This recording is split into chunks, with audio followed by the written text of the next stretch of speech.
listening to a Chatter of Fact, and this is going to be the most interesting. You can already talk, by the way. You can already. I don't know if you've ever heard a podcast before, or even like radio stuff, because sometimes they say, "Oh, I have this person." And they start talking about the person as if the person's not there. But you can like chime in at any time. But this is going to be like the most interesting, most unique podcast I've ever done, because I've only talked to.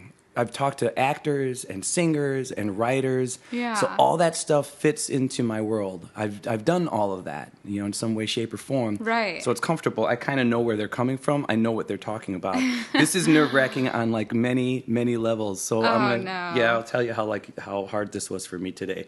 First off, we were talking to Sararose. You're a fashion goddess here in the city. I mean, you really are. So don't say that you're not. You kind of are. You're kind of you're a big deal here from a fashion standpoint and, overall clothing standpoint. Yeah. So where that's messed up is so out of my wheelhouse. I know nothing about high-end fashion. Like, this is really scary. Oh gosh. I mean, it scares me too. So really, because it's your world. So it is. That's what's going to make this so interesting. I mean, you besides that, I make it a rule. I don't want to get to know somebody too well before they get on here, because I want it all to happen here on the microphone, right? Yeah. But at the same time, I try to get them on the phone for like a minute, literally 2 minutes maybe, because a lot of shows, I guess they do like pre-interviews or something. We didn't do anything. No, because the other thing I do is I like to talk to a person because you can get a vibe. I've actually talked to a few people, and we'll talk about it. Maybe it'll be on podcast or something, and then sometimes. A few minutes in, I can tell it's not going to be fun, because the primary reason to do this is to have fun. I want to talk to people that are amusing and interesting. Yeah. So we didn't get to talk. I think I might have tried to reach out to you maybe twice, maybe. I know once for called? sure. I did. Oh, no. Does that number not go? I don't know what number you have. But I don't know. But I mean, it sounded like it might have been you now that I'm hearing your. Well, I can't remember if it was a machine or if it was you. But I just. Oh, no, that's horrible. But we have. Well, no, because we have emailed back and forth about this. So, we're talking. I'm talking to you. Gosh, you're completely out of my wheelhouse from like a professional standpoint. Yeah. I had no idea what kind of person you were. Yeah, because I don't ever want to be in that situation where it's like people talk about, I had this podcast guest and it's terrible. Like one, it was just a horrible experience. They didn't want to talk. Yeah, so I'm like, well, no, that's never going to happen to me. I'll talk to them. So I bring you in here. I don't know anything about your industry. I don't know what kind of a person you are. I've met your family, but they're wonderful. Yeah. But I had no idea. So that, and then to top it off, like to make it like the one last level of like uncertainty for me, is you walk in here and you look amazing. Everything looks awesome. You walk in here like I felt like I should have built a catwalk or something. Well, I had to dress up. I wanted to impress. So. Yeah, but you see, that's another thing. Like 5 minutes before you're walking in here, I'm walking out of the shower and I'm thinking, oh my God, this is like a fashion goddess. What am I? What? So I went the other way. At first I thought, do I need to like dress to impress? There's no way. There's nothing in my closet that could possibly impress somebody like you. So I just went with the wrinkled T-shirt, and the comfort is important. Rock and roll kind of there you go. Style. There we go. Sure, whatever you call it, I'll call it. I don't know what it is, so you're the expert. So anyway, now you know all the angst that went through my mind before getting you in the door. That's so funny. No, I think I'm probably the least fashion-y, like... Snob? You're not a snob? No. Wow. I mean, don't get me wrong, I have my moments. Yeah. But I think that, and actually there was just something I think Rachel Zoe said a few weeks ago, or in her book, maybe her new book that she has out, but she said that she's the least into fashion of anyone that she really knows. Like, people are surprised when she's not as like obsessed in the fashion world. And I mean, the same for me. Like, when she had said that, I saw a link. Actually, I think my mom had shared it with me. It was like, oh my gosh, you would never guess that about her, because she's so and you just look at her and she seems like this glam goddess guru, knows, she's always got everything like looking amazing. And so for me, I go to Fashion Week in New York, and Is that always the same time of year, by the way? It is, yeah. So September is for spring fashions, even though it's in the fall, and then February is for fall fashions. Okay. you know, the people that show up at Fashion Week or at these fashion events, it's like, sometimes you just have to wonder, you know what I mean? I wonder what? So, you know, like they leave their, and I'm sure you get this in the music world, arts world. Oh, they're like they leave their sunglasses on, or like, and you're inside and you're just, and they won't talk to you, and you're like, who are you? Like, you're not anyone. Like, if Rachel Zoe was super friendly, then you probably should be super friendly too, because you haven't done, you know, nearly enough as. So it goes across the board. I see a lot of stuff like that. I mean, I'll wear sunglasses at 6 a.m. after I've had a long night. Well, that's a little bit different. My band always teases me when it's time to go eat breakfast. They're like, "I'll bet he's wearing sunglasses," and then I troll it like, "Oh, hello." But as far as like the kind of elitist thing, pomposity and all that, that really annoys me. I see that in the arts a lot. Yeah. Yeah, and just like, you know, I believe in fashion on every budget. Not everyone can afford, you know, super luxury designer. And that's impressive to hear somebody of your stature say completely. that. Yeah. I mean, there is a reason that those designers are who they are, and you know, the reason their clothing and their goods are priced at what they're priced at. They, you know, it's a totally different quality that goes into the production and labor. The materials are by far, you know, a higher quality than what you are getting at, you know, department store, you know, general department stores. This is pretty cool. I've never heard anybody actually kind of, you know, I'm the guy who, you know, if I'm watching whatever, some stupid entertainment show and they say, you know, oh, these shoes were, you know, $2,000. Yeah. I'm the guy that can't. It's interesting to actually hear the backstory, to hear somebody explain a little bit of that. Yeah, so that's kind of cool. I mean, it makes it more understandable. I think a lot of people go into high-end boutiques or high-end, you know, designer shops, and they see pieces and they're like, oh my gosh, $2,000 a dress, or, you know, $1,000 for a blouse. But they're making less of each piece, and they're making it higher quality. So the price points have to be higher. You know, they're inspecting it and making sure that they're actually quality made, and doing different types of stitching that takes a lot more time. And they're not just pumping them out, you know, with machinery that a lot of more moderately priced. Sure. That makes a lot. Okay, I never thought of that. Yeah, and then there's like producing in China versus producing in Italy or Paris or you know, in your own country. Like, it is a lot cheaper to produce in China and some of these overseas clothing. It is. And, completely. So a lot of these, like, you know, whatever you see at a regular store, that you know, the lay Although people. some things really freak me out. Like, it's still going into Forever 21, and you see, like, I don't know, a dress that is on sale for $20 or $15, and you're like, I get that it's really cheap to make clothes in China, but like, what are you even paying for? Because then you still have to pay, like, the employees that work at the store. You have to pay the middlemen.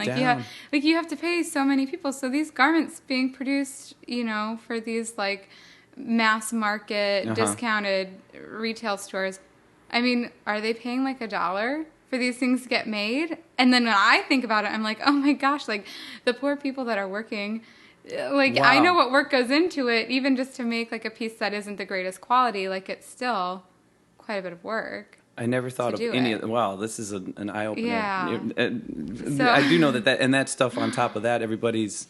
Sometimes I get angry. Any of my friends, you know, or my wife or anybody, like, oh, you can get like something very cool looking for $20 or $15, and it doesn't. I haven't had as much luck in like guy clothes. For some reason, I have to go to at least a slightly better place for quality. I think guys' clothes is tough. It's tougher for guys. Like, I can't like walk in. I've never like walked out of a place with like an awesome looking $12 pair of jeans. Right. It does not work, you know. But then their stuff looks so great. But then they also admit that, you know, this is going to look great for 2 wearings, and then and that's it. It literally evaporates. Right. I mean, that's kind of the way that society, our generation, is like wearing clothes. Like, people wear things once or twice. Once you get a picture in it, they don't want to wear it again because they don't want to like be seen in this. God forbid they are seen in the same outfit. Like, I mean, the way that the fashion industry has changed in even just the past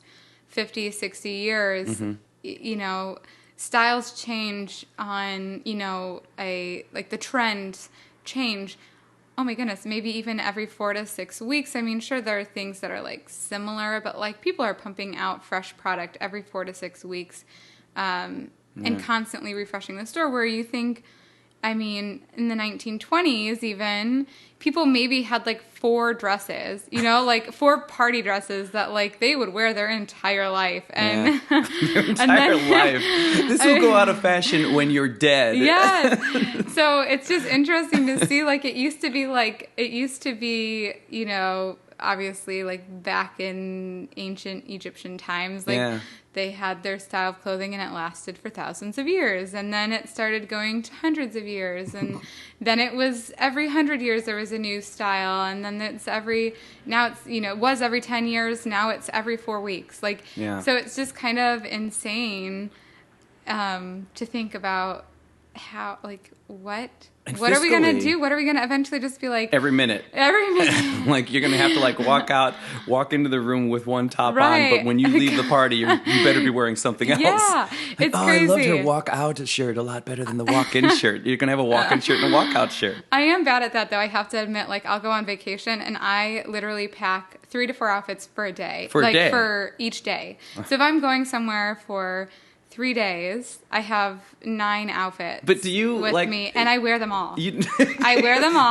That's what I was going to ask. It doesn't end up being like, oh God, why did I do this? No, I always wear them all. But have you ever gone anywhere where I know that the first day I'm just going to be on the beach all day, and then I'm going to go out to dinner, and I'm not doing a nice dinner thing. Like, are you like, if you know that's going to happen, are you still like, okay. I still bring a ton. Wow, so you have like I even change, like, if I'm going somewhere tropical, and I'm like a total bohemian beach bum, so it kind of is like, I'm a Gemini, so like I constantly have these 2 worlds clashing of bohemian hippie meets like luxury, you know. So you know world. a little bit about astrology too, because I always get lost every time people say what their sign is. If I didn't when were you born? I'm a Scorpio. Okay, actually Scorpios are not. They're probably the only group that I don't really know that much about, because I've not met a lot of Scorpios. There are times that I've like dated people, and if any of them are remotely in that world, I always get the Scorpio. Like, what did I do? I don't. I think people say that about every. Oh, really? Every single one. I mean, I know I do. So what's your thing? You're a Gemini. What is that? I'm a Gemini. And do you truly identify with what's said about your? Completely. Wow. So I mean, you can now. I get really into astrology. There's your rising sign, your moon sign. Oh my God, this is getting so weird and deep right now. and it gets, I mean, so deep that like you can have someone at the store who does charting, and you give them your birthday, your birth time. You have somebody at your store? I do. Wow. Yes. So it's such a good judge of character before you even meet someone. A few years ago, I mean, I would ask someone their sign. Like, the second I met them, I'm like, hi, my name is Sararose. What's your sign? Like, I'm a Gemini. Like, I want to know more about you, so tell. Oh my God. Okay, you know what? I better back this up for any listener that isn't familiar with you. What is your store? So I have a new boutique, Sararose, on Oak. Mm-hmm. So we had our Sticks and Roses boutique in Old Irving Park. Sticks and Roses, that was your Sticks first? and Roses, okay. Yeah. And so that was strictly the clothing line, my in-house clothing line. And then I expanded into wardrobe styling and custom design and kind of all over wellness. And so Sararose I call it a lifestyle boutique. So we've got our ready-to-wear clothing available. We've got beauty products. What's the address of the new? 67 East Oak Street, and then we're on the 5th floor. Wow. So, yes. Oh my beautiful. God. How long have you been there now? We officially opened our doors in December. And since I can't rewind while I'm recording, it would tell me the name again. It's actually so it's called Sararose. Yes. You went with the Sararose thing. I did. That's so it's cool. kind of like this. It's my lifestyle in a sense, is what I'm selling, if that even makes sense at all. This is intense. Like, who are this? So now we get more into how you are so out of my wheelhouse. If you had to, you don't just design. You can actually physically make. Oh yeah. Yeah, see, we have nothing in common, you and I. I think when I was like 5, I wrapped a blanket around my neck so that I could Oh be my gosh, Batman. that's so funny. And that's the extent of my clothes making ability to this day. So Oh my okay, gosh, so that's awesome. so let's back it up then. Like what the hell? So when you were a kid, where did this come from? Because I try so hard not to. I don't want to know anybody. I'm not Right. going to do any research. I want you to sit down and we're going to drink our coffee and Irish cream and Yes, get which to is know each other. delicious, by Is the it way. awesome? It I know, is. it's great. But I did know that you were a model for a stint, right? Or do you still do that? Or for a little bit, you did a little modeling? I do it when I have you still do? designer Okay. friends ask me. That's really all I've done it for. Oh, okay, I okay. don't really I wouldn't consider myself a model. I just do it when I am asked by friends who are designers. You sound like a superhero. I don't no, want to be a model, but no. sometimes I have to. It just happens to be, I live for like the barter system and the barter Nice, world. yeah. And Music so- world works the same way. Yeah. So, okay. So I mean, I have bartered so many things, and I love clothing, obviously. So when I have a designer friend that just happens to need a model and I can get some free clothing out of the deal, it that's works nice. out. You'll actually be able Yeah. to keep the stuff sometimes? Yes, usually I do. I get to keep a piece or pick out a piece, and so. All right, well, now back that thing up. Here's what we're doing. Yeah. Don't get up and dance. Okay. Where did this come from? You were a kid, and all of a sudden you're just, I'm gonna make my own dress, Mom, and then and charge people money because Yeah. it's going to be high quality. Now go get me some silk. Like what happened when you were a kid? So- Did it play out that way? That would be awesome. Not at all. Oh, okay. I actually was really hardcore tomboy, Oh, all right. and I Why had. you seem so posh? This is crazy. Oh my gosh! Yeah, I don't really know who I am still. Fair enough. Like All right. and that's the struggle of a Gemini. You're constantly like reinventing yourself and battling between these two completely opposite sides. Huh. But so I guess I've always had fun sketching store layout plans. Wait, I don't even know. how old were you when you did that? Maybe like second through like sixth grade. Store layout plans? Like I would draw out, my boutique and where I would draw folded jeans and I would draw like, did racks somebody work of at a clothes. Gap or what No, happened? I had where- no fashion in the like there's no one in Did my you family. see something? What would I spawn have, that? I have honestly not a clue. Like I So don't the know. heavens just said this girl's going to be in fashion. They did. And for some crazy reason, other people thought it too. So we did this. I went to Montessori school. I don't Okay. know if you know much about Montessori. Yeah, and my daughter is like in a Montessori daycare. Awesome. So which Okay. is, Well, I it love rocks. Montessori. Yeah, I'm impressed. But it's all about like self-development, self-learning. And the organizational skills that they bring forth, really, really impressive. Yeah. And you get to experience all different types of industries, like in your kindergarten through 8th grade year. Like they've got you doing projects in like almost every field that you could be doing projects in. Like I don't even know. You could intern as like a 7th grader with a car company. Wait, what? Really? Yeah, we did these really cool projects. I interviewed with, is it Pritzker Realty Downtown? I think something like that. I don't know. It was this giant high-rise building. It was not anything like I would ever want to do, but that was what I got picked for. I think it was the only thing I got picked for. Wait, was this like being at the park for a volleyball team or for the? It was, but it was pretty cool. It was a pretty Big cool blast, that's position. that. It was, All right. yeah. But I guess my first time ever sewing, I have an aunt who, she had this just really cool garage, and like she's got like all sorts of arts and crafts, like fabric and sewing machines, and I don't know. So we decided one day to just make clothing for our dolls, and she like taught me how to make a pattern. How old were you and- then? I would say probably in like 4th or 5th grade. Wow. Yeah, That's so that was crazy. my first time ever. And I made one outfit, and that was it. And she probably made more of it than I actually did. But you got the bug then?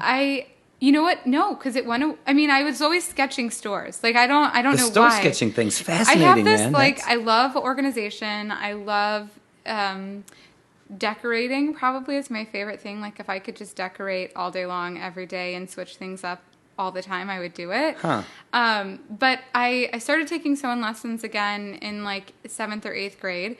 And again, I didn't stick with it. It was like, I couldn't stick to an activity. Okay. ADHD, I don't know.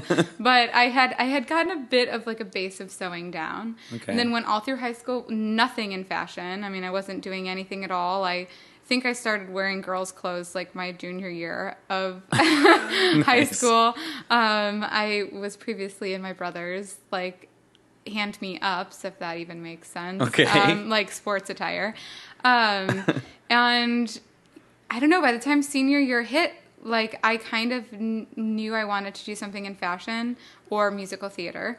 And so it was like, so you were singing as well throughout high school or acting? Did you do any acting? I did acting off and on. Do you have a good voice, in your opinion? I mean, I hope so, because I definitely sing quite a bit in front of people on a regular basis. So I would be...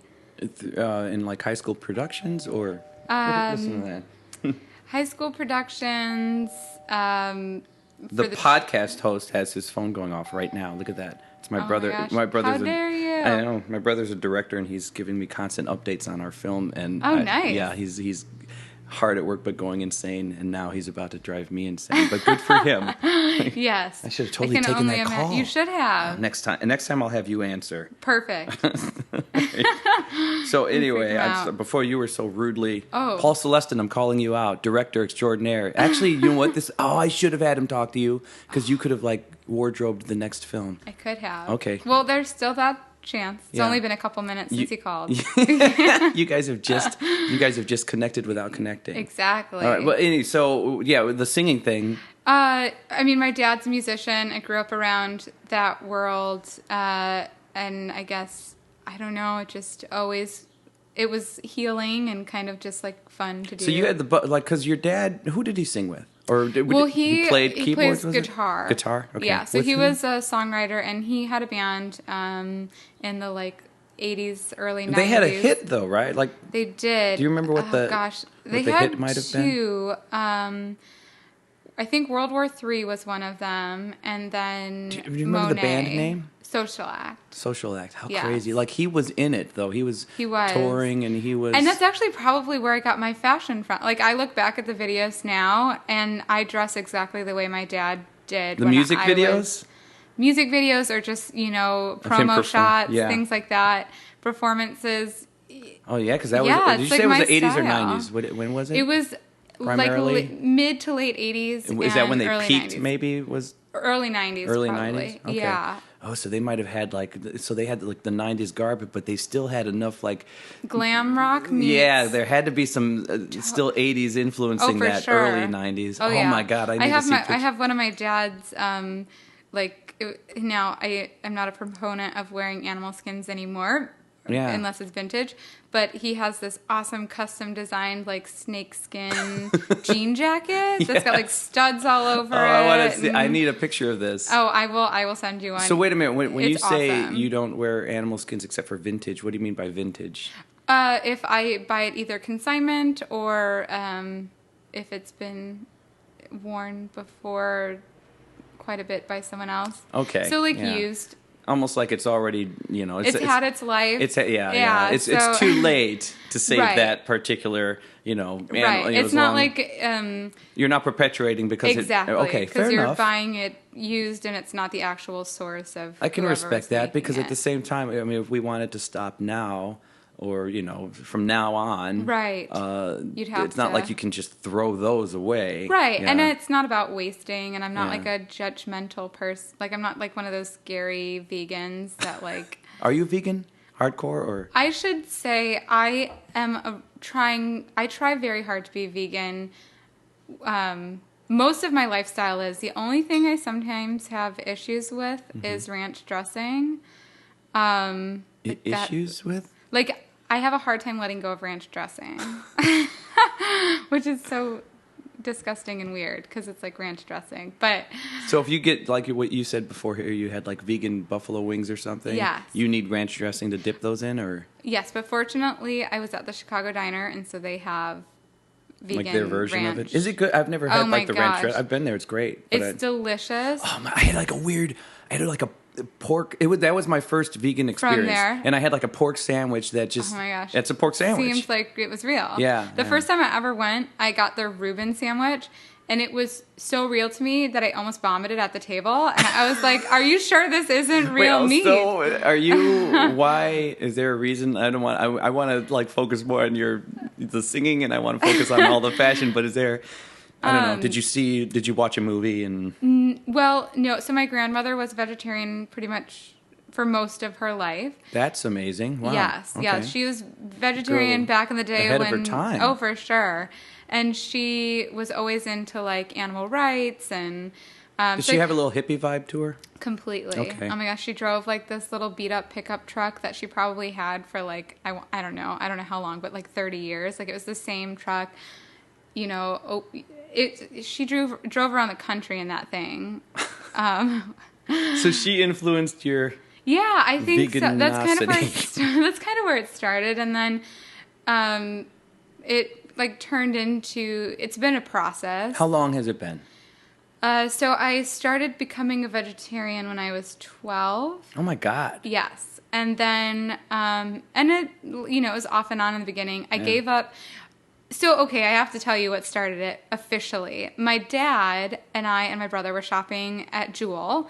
And I think we were going to make chili that night or something. Uh-huh. And we walked by the meat section, and there's this massive cow tongue, like, sitting in the fridge area. And he jokingly says, "Oh, grab the cow tongue. We got to make our chili tonight." And, I mean, this thing is, like, literally someone just hacked a tongue off of a cow and put it on some styrofoam and wrapped it in plastic. And I was like, oh my God, that's what chili's made from?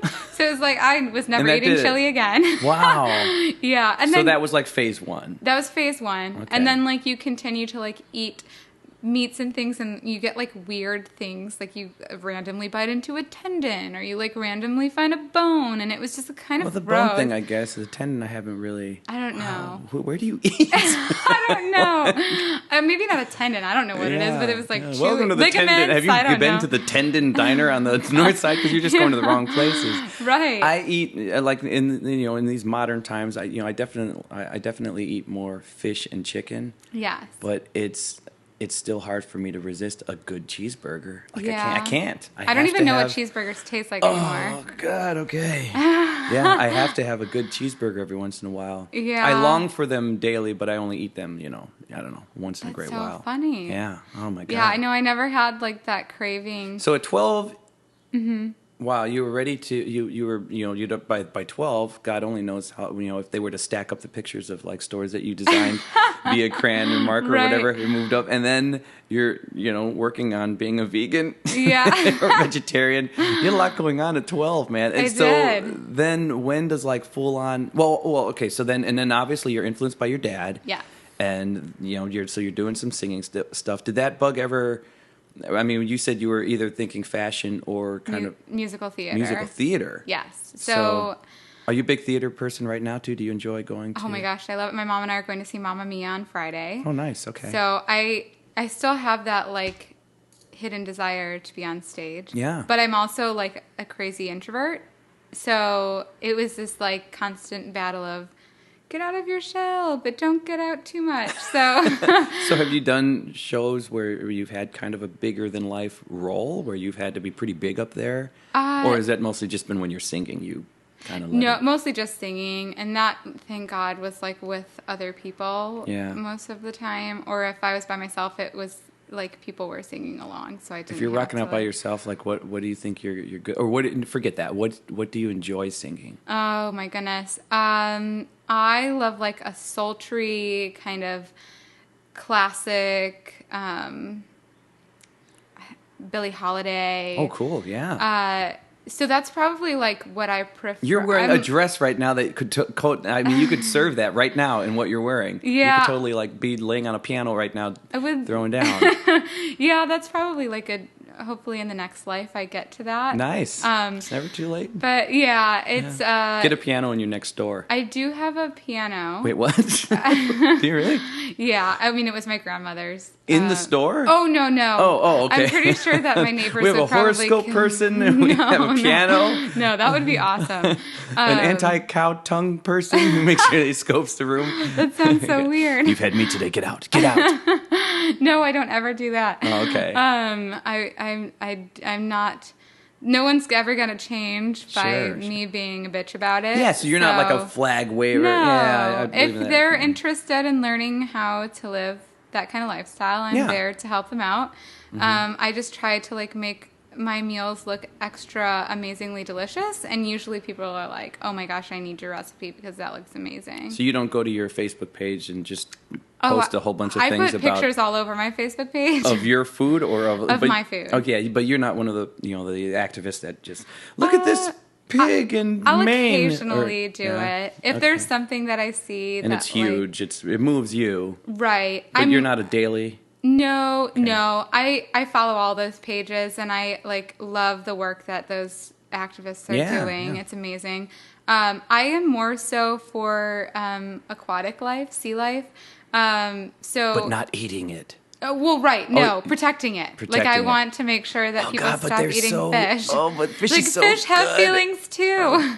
They do, I guess. But, my God, they're so tasty. I know. I just... it's weird, because I can't do the Facebook... I can't...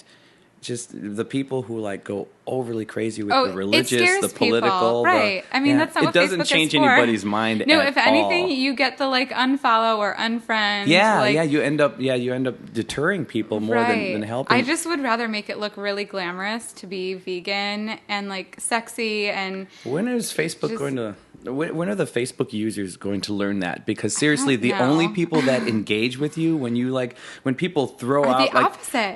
It's they're only like, the people debate time. Let's get on it. And then you're like, well, that friendship's gonna be weird for the rest of life.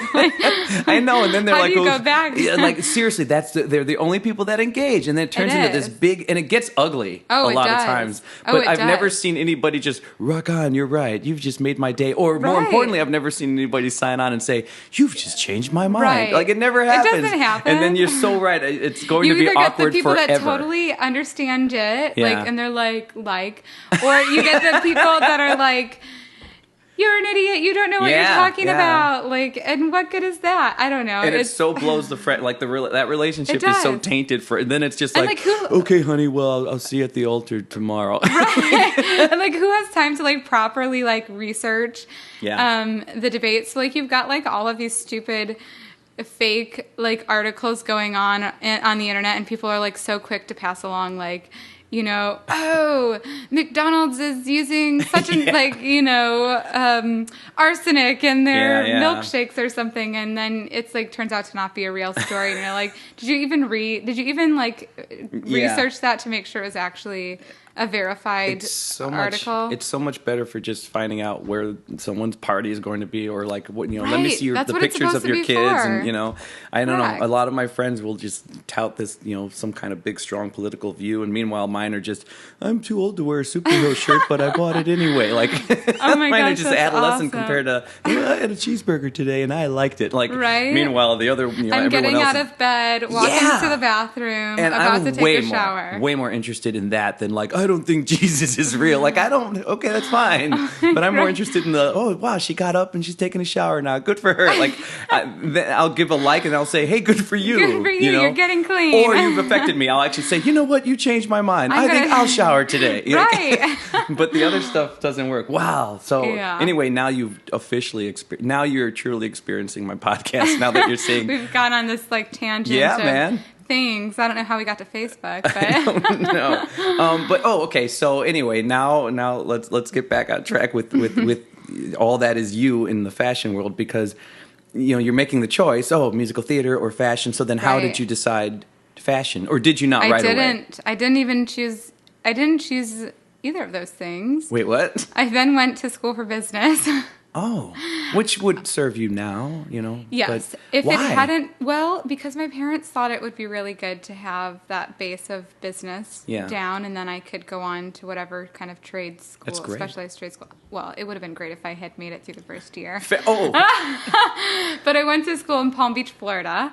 So I was about maybe a 2 to 3 minute walk from beaches and the beach. Yeah. So I rarely went to class. So I like think you I made a showed up- dress out of all of your business school books, and then you're like, "This is what I need to do." Is that?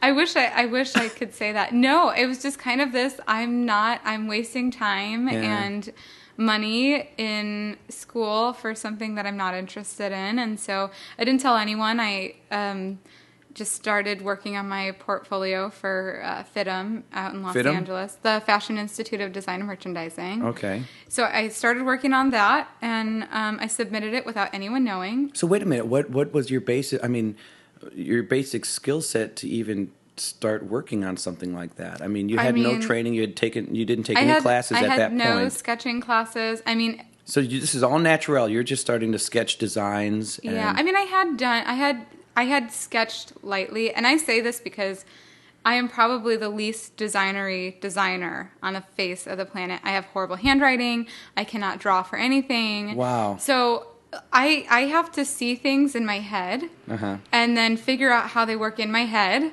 and then I can make a pattern out of that. But like if you look at my sketches, I mean, my sketches are horrible. If I don't have like a freaking pre-made croquis sitting in front of me like that I can trace. Yeah.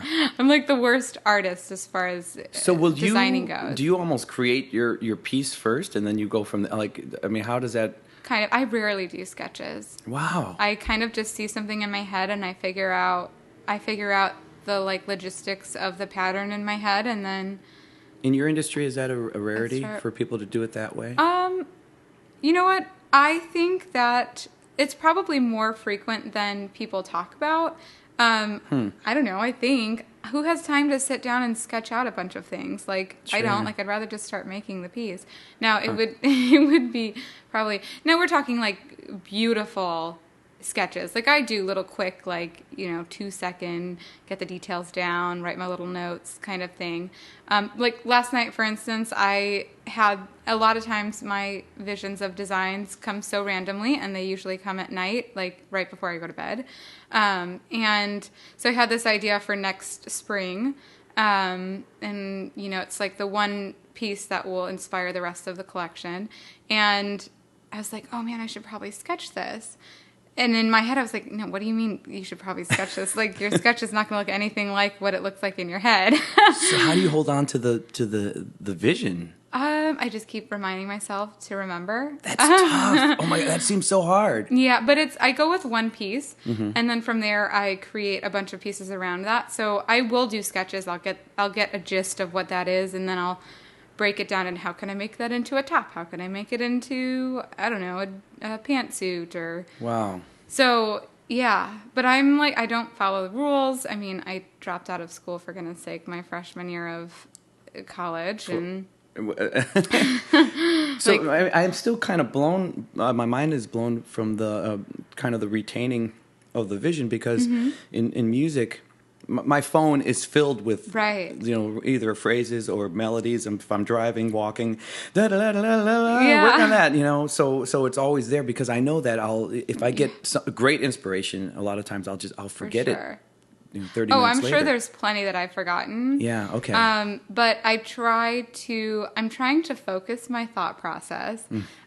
Because as an artist, I'm sure you can appreciate that our brains are constantly going and they're always thinking of new things. And so I have to Exhibit A, our Facebook talk. Right, exactly. And so I have to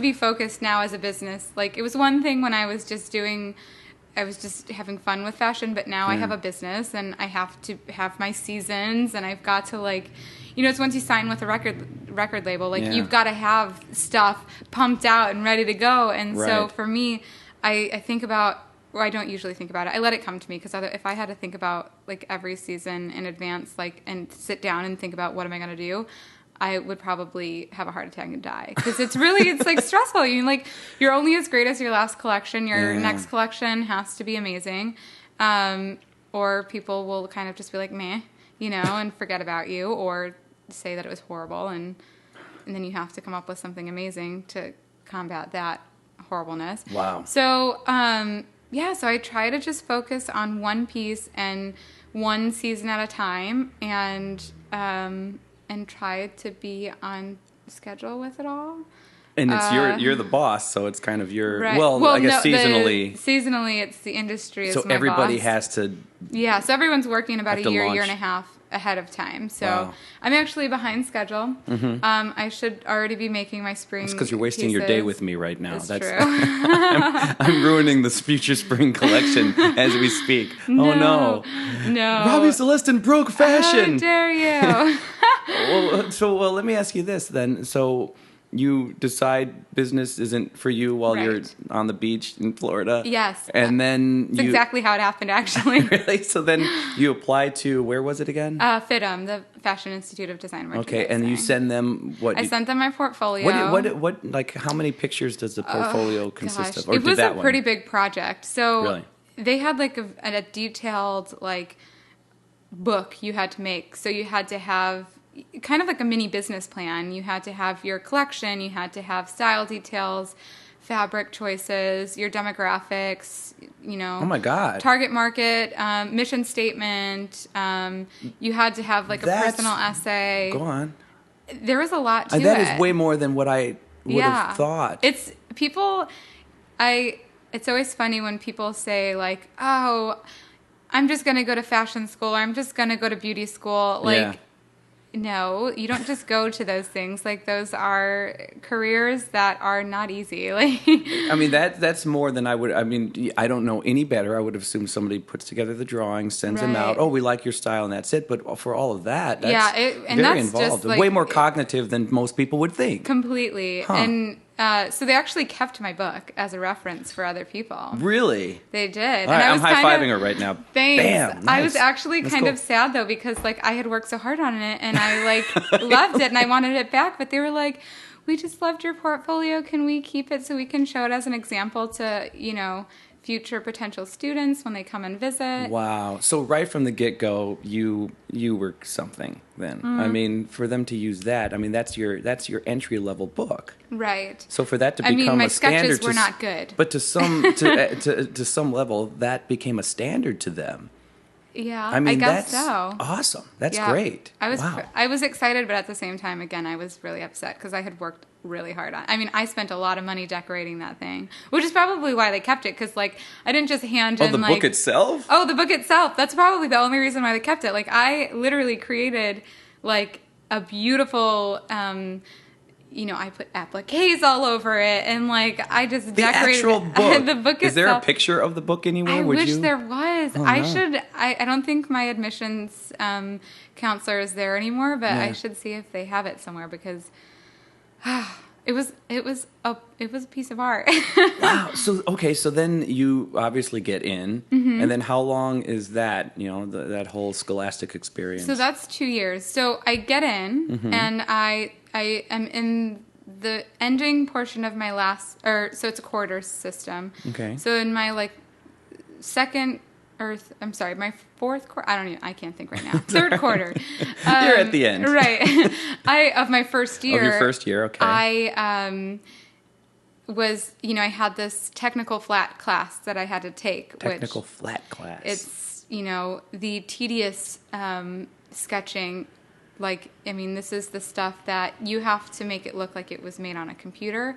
So, the technique, the weight of your hand, and the lines, everything has to be flawless and seamless, and it has to look like you made it in one, never taking your pen off of the piece of paper. Wow, one fluid motion, the whole... Yes, huh. Even though it's not. I mean, it would be great if it could be, but it's not. Yeah. And it's you've got little tools to help you and everything. But so I had done this final project of couture evening gowns was my sketch collection, and same thing, we had to put together our target market and our business plan, marketing plan, all of that fun stuff. And and I had finished it and went on to spring break, again, back in Palm Beach with my good friends that were there, and I was kind of showing off and like they don't really know what goes on in fashion design school. Yeah. They were like, so can we see like what you even do? And so I'm showing them pictures of my project and didn't think much of it, but I get on the plane to head back to LA, or I'm sorry, I was in San Francisco then. And I got off the plane to like a million messages on my phone from one of my good friends down in Palm Beach. And she was like, you need to call me back right away. I've got one of the producers for Couture Fashion Week out of Palm Beach and New York that I just like met at a club. I don't even know, but I showed her your sketches and she'd love to have you be a part of, New York Fashion Week this coming fall. What? Yeah. So, yeah. And, I had never really sewn anything. This was my first year of design school. I wasn't even a design major. I was actually apparel manufacturing management, which is like you take 2 sewing classes as opposed to like 100.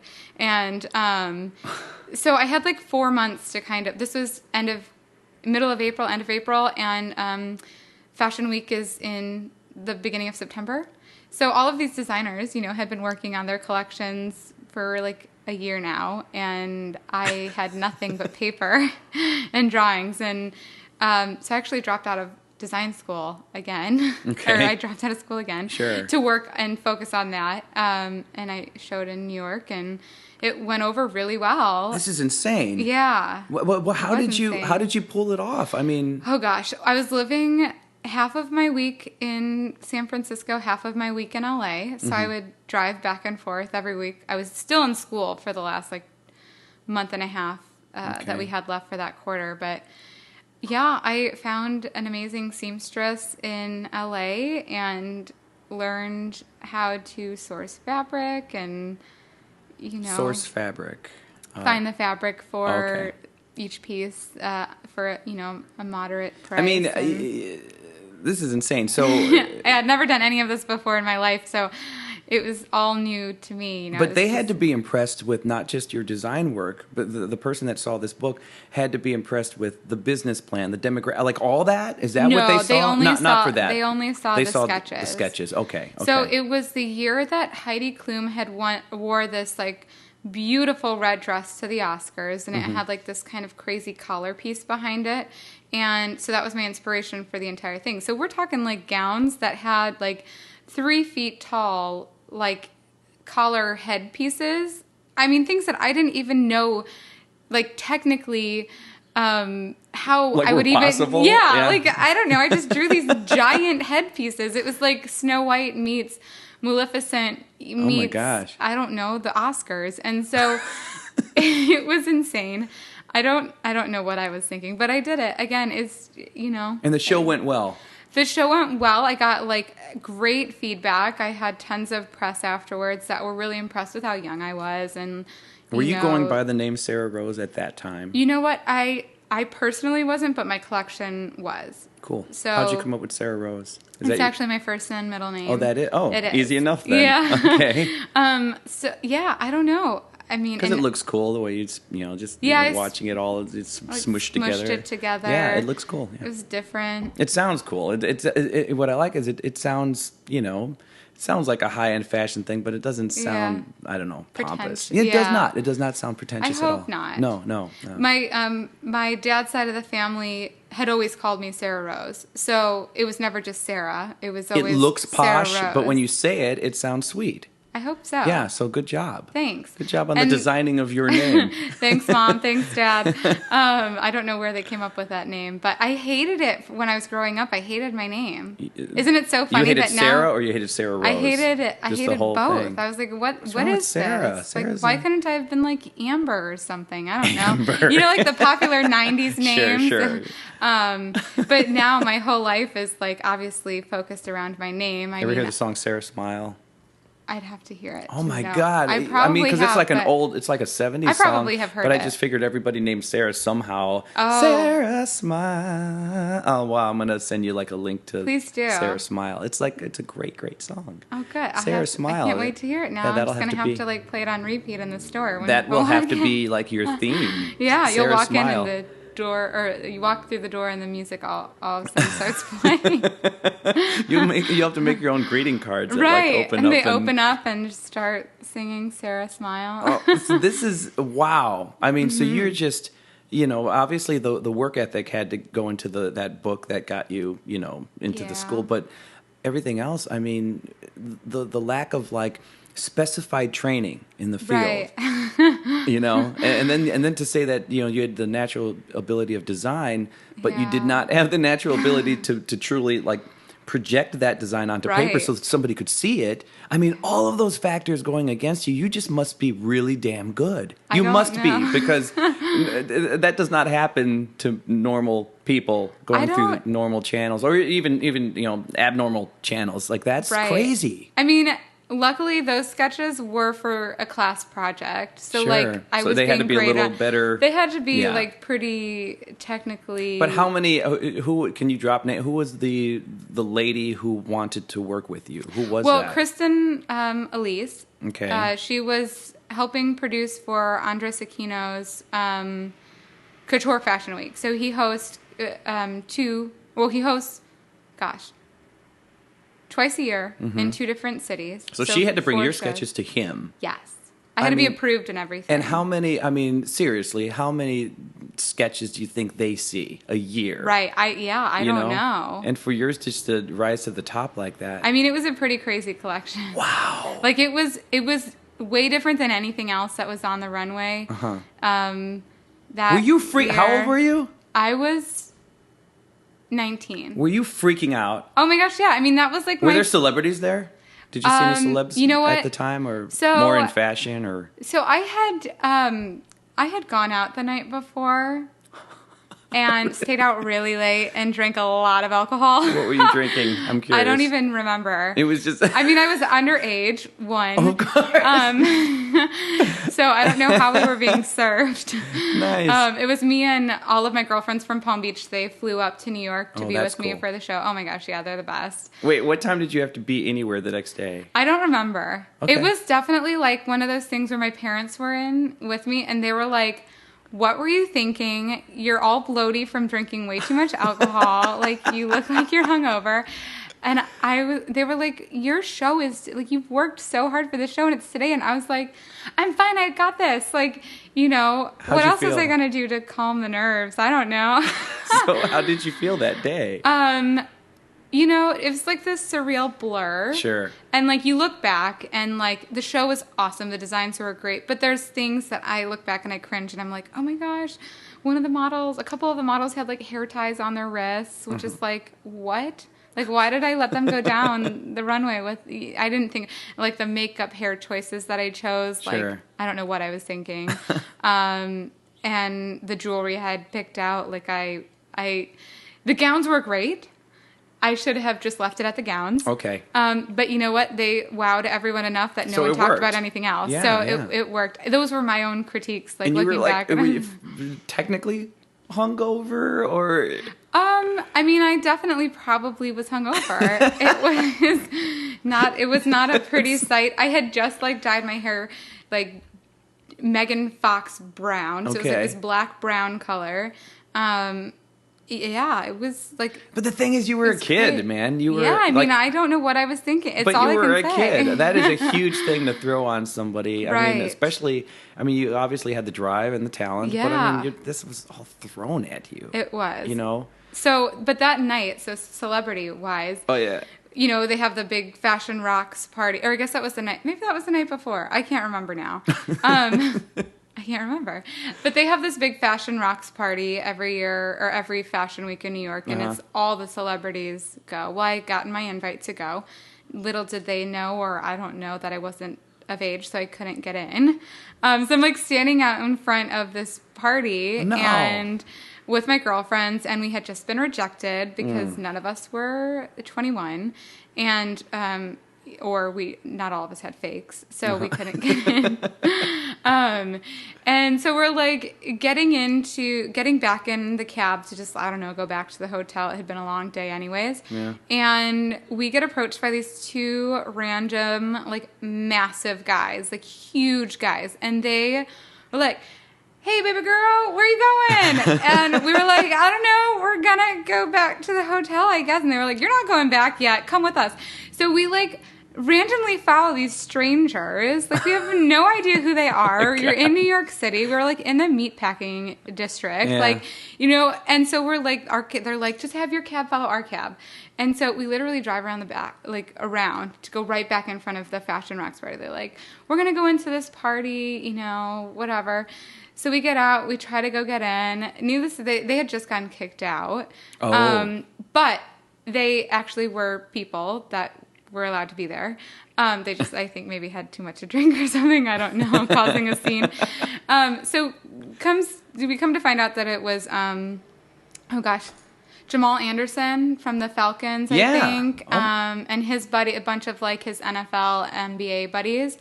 And he's actually related to Will.i.am. So we're having this like moment. We have no idea who he is because I don't watch sports. I don't care about sports. Like, we're just like, okay, whatever. We're in New York having fun. Here's this guy. He invites us to go out with him. Why not? And so we're standing out in front, and he's like, hold on, I'm going to call my cousin up. And so he calls his cousin up, and it's Will.i.am. Oh, my God. And he comes stumbling out, and Fergie comes stumbling out. Kid Rock comes stumbling out. Like, all of the Black Eyed Peas just come stumbling out of this party. Wow. And that was, like, my first, like, celebrity moment. Will.i.am actually like was throwing a punch at his cousin but accidentally hit me, so I had like this scratch on my face. Will.i.am punched you in the face. He punched me. That is something. Yeah. So it was like my first like experiencing. So what was he like? Oh wait, I'm so sorry, baby. Like, what did he do, or was he still angry? So he just didn't acknowledge. He was a little intoxicated, so I don't think he fully was aware of what was happening. So first you get turned away, then you get punched by Will.i.am. Then I get punched by Will.i.am. But you know what? It worked out. We ended up hanging out with Jamal and his friends for. Actually, a couple nights in a row. This is the best story ever. It was like one of those moments where you're just like, whose life am I living? Like, so they took us all over New York, and of course, once you're with someone that actually has some status, like you can get in anywhere. You know, and they don't ID you or anything. You're just going in. Yeah, so we were sitting down to these places where it was like minimum, you know, $5,000-$6,000 just to sit down, like, and staying for 15 minutes. Like, they would drop $5,000, stay for 15 minutes, and then we'd go to the next place. Oh my God. What would make them decide, like, we're done now? They couldn't decide where they wanted to be. Oh my God. Like, they were just like, whatever, and now we're talking, like, by the time we were done and going around, it was probably almost 6 a.m. So we're, like, stumbling around New York City with these guys, and they're like, let's go back to our penthouse. Like, so we go back to their penthouse, and it was, you know, it's just one of those, like, you only live once kind of situations, and you do it, and you just hope you come out alive at the end of it.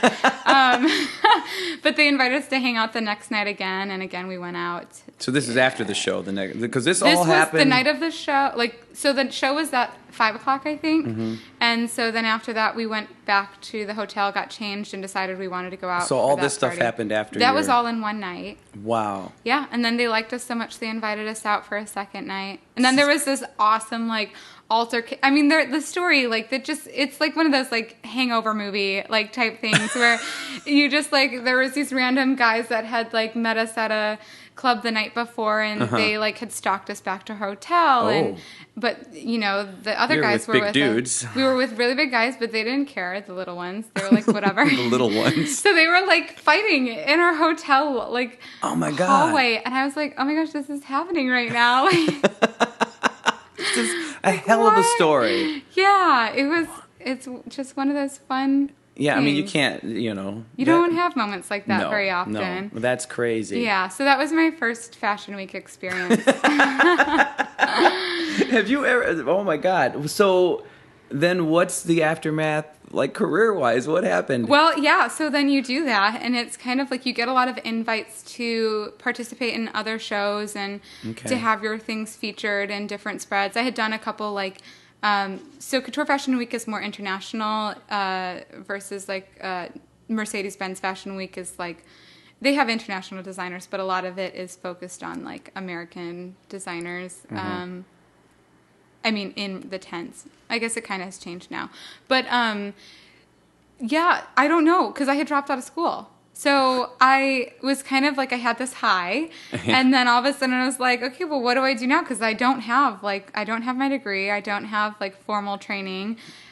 So I got back and I slept for about 2 weeks because I didn't sleep at all when I was there, and decided I was going to go back to school and finish up my degree. So within a week, I was driving back to California. But are you getting tons, besides the invites, I mean, is there potential work happening all of a sudden because you're in? Right. I'm not going to lie. It's really rough. Okay. Work-wise. I mean, so even once you get in, you have to like have built a name. You know what I mean? Like, sure, I did one show, but that was literally my first collection. And I did some sales with the Couture Designs in Palm Beach because that's obviously a place where that clientele would be. But I don't know. It just, I didn't know what I wanted to do because it was kind of all thrown at me. Like, I literally just go through life I don't really make decisions. I kind of just like, I go with the flow and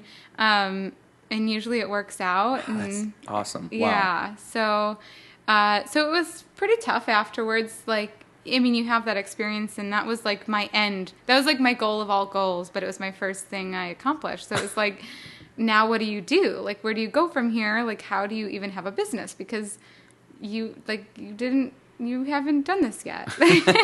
So you go back to school So I went back to school and I finished my last year and got a job. Meanwhile, I was still creating and I was still participating in fashion shows. I was instead of doing couture evening gowns, my next collection was like the opposite. And I did recycled garments. Like, I made them out of anything and everything. Like, that is so curtains cool, though. That's and different. bed sheets and. How is anybody was anyone like your age doing this at that level? This was when, like, even the show that you participated in New York, was there? This was when Lauren Conrad was like launching her first line, which the Hills. You know what? And I should know because she actually went to the same school as I did, but I didn't watch the Hills, and I actually didn't really care for Lauren Conrad. I'm sure she's a very nice girl, but it was just like, I don't know. Yeah, I've never watched it. I had never watched The Hills. It seemed like drama to me, so I was like, I don't do that. But one of the reviews that I had gotten was specifically like, for such a young, girl and like having an eye, something along the lines of like, Lauren Conrad, she is not. And it was because Lauren Conrad had just gotten a bunch of like shit for her first collection that she had shown. Okay. So like everyone was like, that was a fail. So it was like this, like, oh my gosh, like they're anti-comparing me to Lauren Conrad. Like, this is really awesome. And at the time, I think there was like a 16-year-old or 14-year-old girl who like had opened up a boutique somewhere. Oh, jeez. And like she was super successful. So like, I mean, here I am 19, like, oh my gosh, people are starting and they're like 14 years old and making millions of dollars. So did you push her down when you saw the 14-year-old? I did, no. Put her in a closet. No, actually, I'm curious to know what happened to her because I forgot what her name was, and it would be fun to know like where she's at now. Yeah, it would be interesting. Wow. But yeah, and then there's like Mary Kate and Ashley. I turned you into like the evil stepsister for a second. Like, yeah. So you're working then after school. Then how the hell do you get from there to here with your own? I mean, it's not like you opened up a place, out in whatever. I'm opening up in Quincy, Illinois. Like you're, in the city. Yeah. So for the first couple years, my business plan was just that I was going to participate in as many shows as possible. Okay. Around the country just to build a name and kind of like a repertoire for myself. And were you using the same seamstress from LA that you? No, this was, now I was making everything. You? Yes, but I was doing ready to wear, so it was, more casual. How long did it take you to get the hang of suddenly doing your own? I mean, I'm still getting the hang of it. I feel like it's like a lifelong process. But yeah, the first time I ever made like my own pattern, now this is before school, I literally had my mom trace my body outline on a piece of paper, and I like was cutting fabric to that. Wait, are you like so you're like naked and just laying down? How do you do that? Well, If it has to, or did you have like a clothes dress on? Or I had like tight clothes on, I think. okay, because it had to be your form. I mean, it wasn't. I mean, I made my piece out of a pillowcase, so like it was not like it was glamorous and amazing. Wow. But yeah, I learned at Montessori. I don't know. They just teach you how to learn things yourself. Yeah. And so I started by just taking clothes apart and figuring out how to put them back together and figuring out the shapes and everything. So now you're back. You're living back in like the Chicago area at this time. No, I was still in LA. Okay. I had a job with a handbag designer there in her showroom. So I was doing that for a while, but I'm not really into. I mean, I love buying them, but I wasn't really into like the designing of handbags, and it was. I mean, it's stressful. What were you doing for her? Exactly? Everything. Oh, okay. Okay. So the funny thing about the fashion industry, especially in places where it's a dime a dozen or a penny a dozen for people that want to be in the industry, is you get paid horribly if you get paid at all. You work tons of hours and you wear many hats, and a lot of times your boss is so stressed out that you get the brunt of everything. And this was, I mean, right around the time of the crash. The recession had just hit, and so big department stores were either not buying as much or they were not paying on time, and so I learned a lot in the like 6 months that I was with her. It freaked me out. Like, it was like, oh my gosh, this is the world I've decided to be a part of. And here's this woman who is telling me that she used to be like a 00 and is now like a 16, and saying like this job has made her like stressed that she has like gained all this weight and lives this unhealthy lifestyle. So I was like, this sounds horrible. So did she? Her personal purse would like have just like fried chicken in it. She's just like eating and depressed, like, hey, my life, get out there. So wow. So then what? So then you start designing again, and then your mom's laying you on the floor and tracing you. Well, that was before. Okay. Yeah. So I had continued again. I was still designing. I was still participating in shows. I did a lot of things in Palm Beach. So, Palm Beach was almost like I was in LA, but I was in Palm Beach a few times a year doing shows, and with the same woman Kristen, who helped out with the whole Fashion Week New York. Oh, good. Okay, so you still had that. Yeah, we're connection. still very close. She actually has a really awesome company. She promotes like the green lifestyle, and she does it through creating pieces of art out of like recycled materials. What's her company? Garbage Gone Glam. Garbage Gone Glam. Yeah, wow. We put a show on at a Porsche. Do you know how to say it? Either or. I don't even know. They say both. So right? You're good. So, we had done a show there at the Brahmin Porsche in West Palm Beach, and it was awesome. I mean, when was an this? amazing turnout. This was in 2009. Okay. So, so again, I had made this recycled collection. It was really cool. It was like all black and that must have gold, gotten you some pretty good press or more. It did, yeah. And it got me a lot more like work and more invitations. So my business plan, just keep getting invited to do these shows, and as many shows as I could do where I wasn't paying anything. And was that had to better. put you in a different light, because suddenly you had a unique approach to what you were doing. Yeah. For that show, one second here.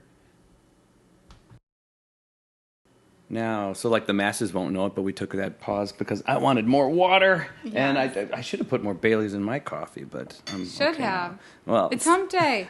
It's Wednesday. It is. It's podcast day. Mm-hmm. So so then all of us is like, how do we get to your store? You suddenly, I mean, and then back here, because then you end up in the Midwest. I mean, I decided that I didn't want to work for someone else for less than minimum wage for, like I was working more hours than I was getting paid for, and I was already working for like barely minimum wage. But at the same time, and you had like your ties were in LA and, in Florida. So yeah. What?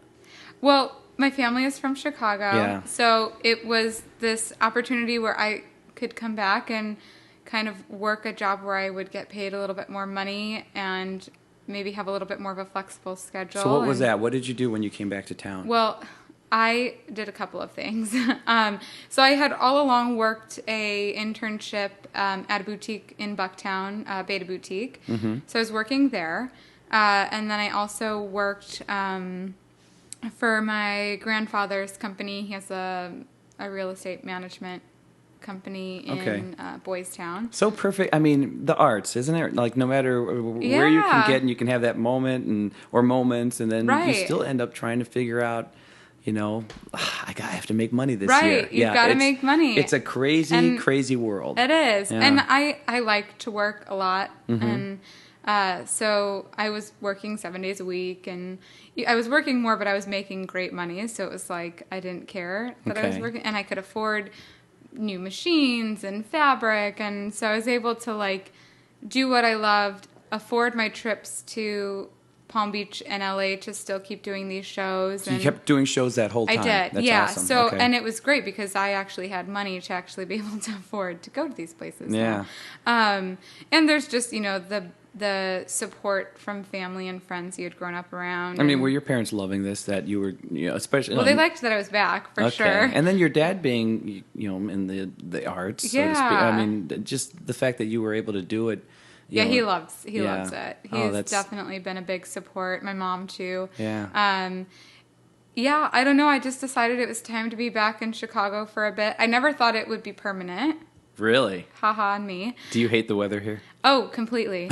I told myself before I went to school in Palm Beach, I would never live through another Chicago winter again. Wow. I was adamant, like it was never happening. I didn't care what. I would sell every organ in my body to make sure that I wouldn't have to come back to Chicago. But then you kind of like bite that bullet and you're like, oh, well, actually, you do have to come back because it will make your dreams actually happen. You know, seriously. Everyone goes to LA, everyone goes to New York, and like we were talking about earlier, like you end up working at Starbucks or in a coffee shop or working as a surfer. Well, I tried surfing. I was horrible at it. I quit after 2 days. Like, I don't have the coordination or the memory span for that. Like, I don't know how they do it. That's got to be the toughest job in the world. I love the fact that you are you were so normal and even a bit quirky. Oh, completely. And quirky. that's not, I mean, you're for your industry and in your reputation. I mean, again, you walked in here, you are the most stylish person to ever walk into the podcast room, and it, just to see how down to earth you are, it's so cool. I mean, that's refreshing for anybody. I hope anybody that is into you and your work is going to hear this because they're going to love who you are. Well, You're very cool and incredibly down to earth. Thanks. Well, I need to know where does this, how does it, what happened? Then suddenly the Irving Park store, how did that happen? So I feel like when I talk, I must sound like a nut job because so I was working like a maniac for many different people and different things. And come July of 2010, I think it was, I don't know. I was kind of like, well, nothing, like I was doing the shows, but I wasn't like making a ton of money off of it. Like, you don't really make money in shows. You spend a lot of money to make the pieces and get to the events. And usually events you have to pay a fee to be a part of. And so I had done really well just skating, by doing Is there free a window shows. there? Like, is there somebody randomly in the crowd, like, that dress, I'm buying it, and then, or something? Yes and no. I think that when you're new, like, you have to build that credibility. It takes a good amount of time to... So it takes a lot of shows. It's not really... A lot of shows, a lot of dedication. Like, you constantly have to prove yourself. And But, so I was kind of getting a little bit like, what do I do? Like, I can't keep, like, doing what I'm doing because, like, I need to figure out a plan. Like, I don't have a place to sell any of these things. Like, how do people even get a hold of me? Again, you are so impressive because I like the fact that you are the same girl that decides I'm gonna drink till 6 a.m. is also the person who's like, okay, I have to put together a plan. I have to figure out how I'm doing that. That's impressive. So then you have to have both. You do, but But then I decided I wanted to go into cosmetology. Oh no! That was like my backup as plan. Soon as I said that, you're like, so then I decided to be a basketball player. Yeah. Like it's just no, it is. It's oh my gosh! But really, it's insane. My brain is insane. Like I don't know. I sound crazy. I know I sound... I sound crazy when I talk. She does not. But so I was just like... So you dip into that now? Well, I was like, I need a backup plan. I had always colored people's hair and cut people's hair. Like my friends and stuff. I just did it for fun because I had done my own. And I don't know. I loved kind of the like... I did really well in chemistry. It's the only class I ever did well in, which was odd because I suck at math. But I liked the like putting dangerous things together and seeing what might happen. I don't know. So like hair coloring to me was dangerous things together, like professional athletes in taxi cabs. Oh my gosh. Well, okay. But, so I booked this trip to go out to Las Vegas. Yeah. To check out the Aveda school out in Las Vegas. I don't know. I was like this nomad. I just wanted to live everywhere once. I don't know. So I checked out Vegas. I figured the cost of living was really cheap. It was close to LA. It was still like this fun kind of scene. I get to Vegas and I had only ever been to like the Strip and shopping and all that fun stuff. And I go to visit the school and like, no offense to the school or anything, but, like, Vegas is a really sad town if you're not on the Strip. Like, it is depressing. Yeah, it's interesting. So I went to go check out some apartments with one of my best friends. We were going to move to Vegas together. And were they going to study with you, or were they just going to do whatever they were going to do? I don't know. She's a lot like me. I love her to death. You want to give her a shout out? Ronnie, she called right before I came here. Oh, nice. She was like, "What are you doing?" Yeah, we're like the same person. Okay. But she's like, she's like she like keeps me grounded at the same time. She like will. She'll jump in the pool with you, though. Exactly. Okay. Completely. Yeah. But we're just like, let's do it. You know, we call ourselves the billionaire bosses. It's like our mentality of like, one day we will be billionaires. Like no matter what we have to do to get there. Oddly enough, that doesn't seem like an unrealistic like occurrence with you. I don't know. I hope that one day. Well, I don't actually really care. She's more so the billionaire boss. I'm more just like, I want to live this fun lifestyle of like, pretty things, but like hippie kind of life and, bohemian. Yeah. Just. Well, did you actually start studying in Vegas, or did you? I did not. I went and I decided it was okay. way too sad for me. I like immediately got out of there and I got back and. I'm not a fan of Vegas, even the Strip. Like it's just, I don't know. The only thing I love doing, I had this thing, people collect cards, baseball cards. Well, if you've ever been to the Strip, you know what they hand out on the call girls. Yeah. So my goal was to collect every single girl's card. I like had piles of. I would walk around, they're just throwing them on the ground, throwing them anywhere. I think they make like a sound, like a. They do, right when you're. Yeah. And so I would go up to them and I'd be like, okay, can I get like one of every girl? Like, so that was like that's probably the only like real fun you're a collector. that I had. I am a collector of. It's so weird. I call girl cards. I probably have a bunch of comic books in boxes, and you have call girl cards. Just what do you do with them now? Do I you don't still have them them anymore. Oh, you should have done something. It would have been a weird. I know. I could have put together like I could have been their pimp. Like I could have been the ultimate pimp. I've been like, hey, I got every single girl on speed dial. You could have built like a call girl wheel. It's Vegas. Gosh, I would have been like, woo! Let's go back now. That's how we'll make $1 billion. We'll make $1 billion there. Yeah. Oh well. At least we have another plan. There's another career choice. Yeah. No, but so it just wasn't for me. So I got back, and there was a space available in Old Irving Park for a really decent amount, and it was this really cool kind of lofty, artsy space, and like in the middle of like nowhere near anyone else that was doing what I was doing, nice. And so it was just like. Why I not? could live there and I could also create pieces there. Oh, you lived on the site, like above it or something? No, or? in the space. I had this little futon in this tiny little room. Get out! You had a storefront, and this was called, what was it? Sticks again? and Roses. Sticks and Roses. How'd you come up with the name? My dad my nickname for my dad is Sticks or Stick. Oh, okay. And then my mom always kind of called me Rosie, and then my middle name was Rose. So it was like the so combination sweet. Yeah. of my two nicknames, but also like I'm all about balance, and so like the feminine and the masculine, and the edgy and the soft. And Nice. So it was just this. I didn't really understand it at the time. At the time, I was just like, "Oh, that sounds kind of cool. I like Guns N' Roses, so like, why not do Sticks and Roses?" And yeah, so Wow. it all came together in a hot tub. Actually, in San Francisco, I came up with my name in a hot tub in San Francisco. Wow. And that was it. I was like, one day I'm going to have a collection, and that's what it's going to be called. So you had your storefront, and then you had the office with the futon in it, or whatever, there's something in the back. Yes. And Alley-picked futon. Really? Oh, yeah. Nice. I mean, and that's the thing that I like in, what you said. Like, I am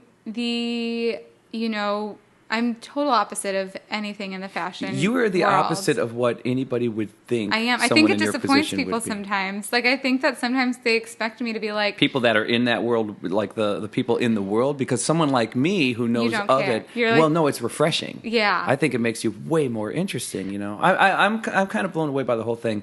What it took to get in, I mean, Right. way more thinking and planning. It's way more yes. cognitive than people, want to assume that it is. Right. You assume you don't it's think, like, pretty clothes. Yeah, all that with the business planning, Oh, yeah. thinking about demographics. People that go into the fashion industry are crazy. I mean, there's probably a reason why they are the way they are. Yeah. It's because this world is nutty. Yeah, but for you to have this kind of level of normality to you, I think it's amazing. I think it's very cool. I think it's the kind of thing that would make you even more of a celebrity in that world, because you're not, here I am, darling. People aren't coming up to you and you're just signing their foreheads and pushing them away. Like, thank you.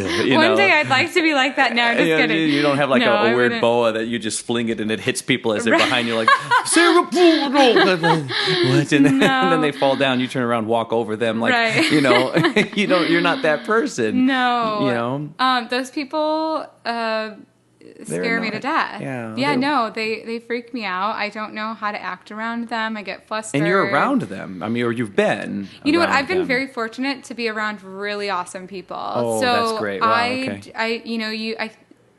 If you're at all into The Secret or, energy and attracting like energy, like Yeah. you attract what you are, I think. And so I have been blessed by being surrounded by very quirky, very nice, kind, supportive people that all are in that industry. And I think that when you're real with people, they can be real with you. So I have people that most people would probably look to them and be like, they seem pretty pompous, pretentious, fashion. But when you kind of like break that barrier, you're like, you're a real person. Like, show people you're a real person. Yeah, that's great. So, I don't know. I can't be anything but authentic as, I go with what I'm feeling in the moment. And as you can tell, because I've had a lot of career ideas in mind. But fashion has just always been something that it's stuck. Yeah. And... You could and easily probably be. Oh, go ahead. Oh, well, just like my biggest thing is, and I always started out thinking, fashion is nothing if it's not doing something beneficial for the world. Like, a shirt is just a shirt, a dress is just a dress. But if you're doing something with that piece, or if that piece, either gives back in some way or makes someone feel like they can take on the day that they didn't think that they could take on, then like that's what makes fashion something that I love. If it was just about the clothes, I wouldn't be in it at all. And again, that's more heartfelt, because I think it's not correctly represented. Yeah. Because of what people make of it and what people care about. Right. They don't get to the real personalities behind it. They just don't. Just don't see it, and that's why they're able to, almost make fun, make great, SNL skits. It's really, and those shows do not help at all either, because it really does. It paints this weird. Oh my gosh, they're not living in reality. Yeah. And even when they say something similar to what you said, the meaning is completely different. It's different when you hear one of them like, well, if my dress can change a person's day, it's more like that. Where you sounded so real and organic. You have a different viewpoint.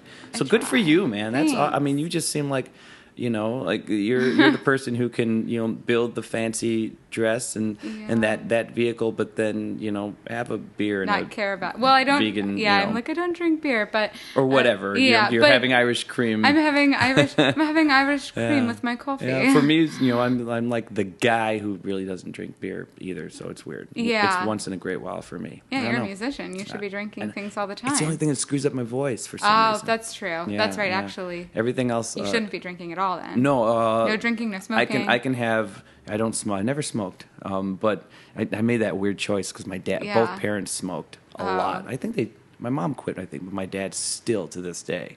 And I think I was like 7 years old when I thought, you know what?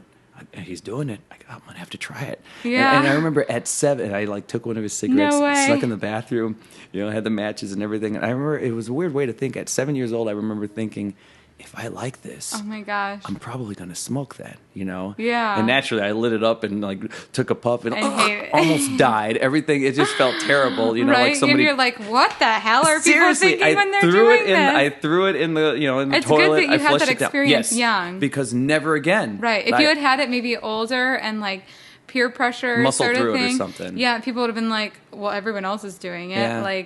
I'm going to do it too. But you were like, whoa, this sucks. It sucked. Why do people put themselves through this? Yeah. At 7 years old, I made up my mind, I will never smoke. That's awesome. Yeah, so strange. Yeah, well, that's good though. But everything else, I love to have a good, I'll have a good shot of Patron, and I like a good mixed drink. I can't do tequila. Yeah. Everybody had that moment. That's why. Did you have the tequila night? I did. It was the first...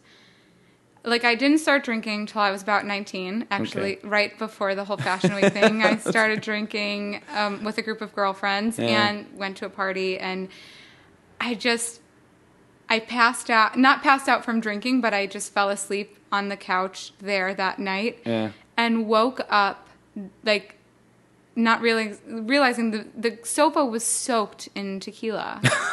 So I woke up smelling like tequila, and throughout the day I smelled like tequila, and it was just now anytime I smell any you can't go back. I can't go anywhere. If I smell tequila, I want to vomit. Okay, because I had a birthday where my brothers bought...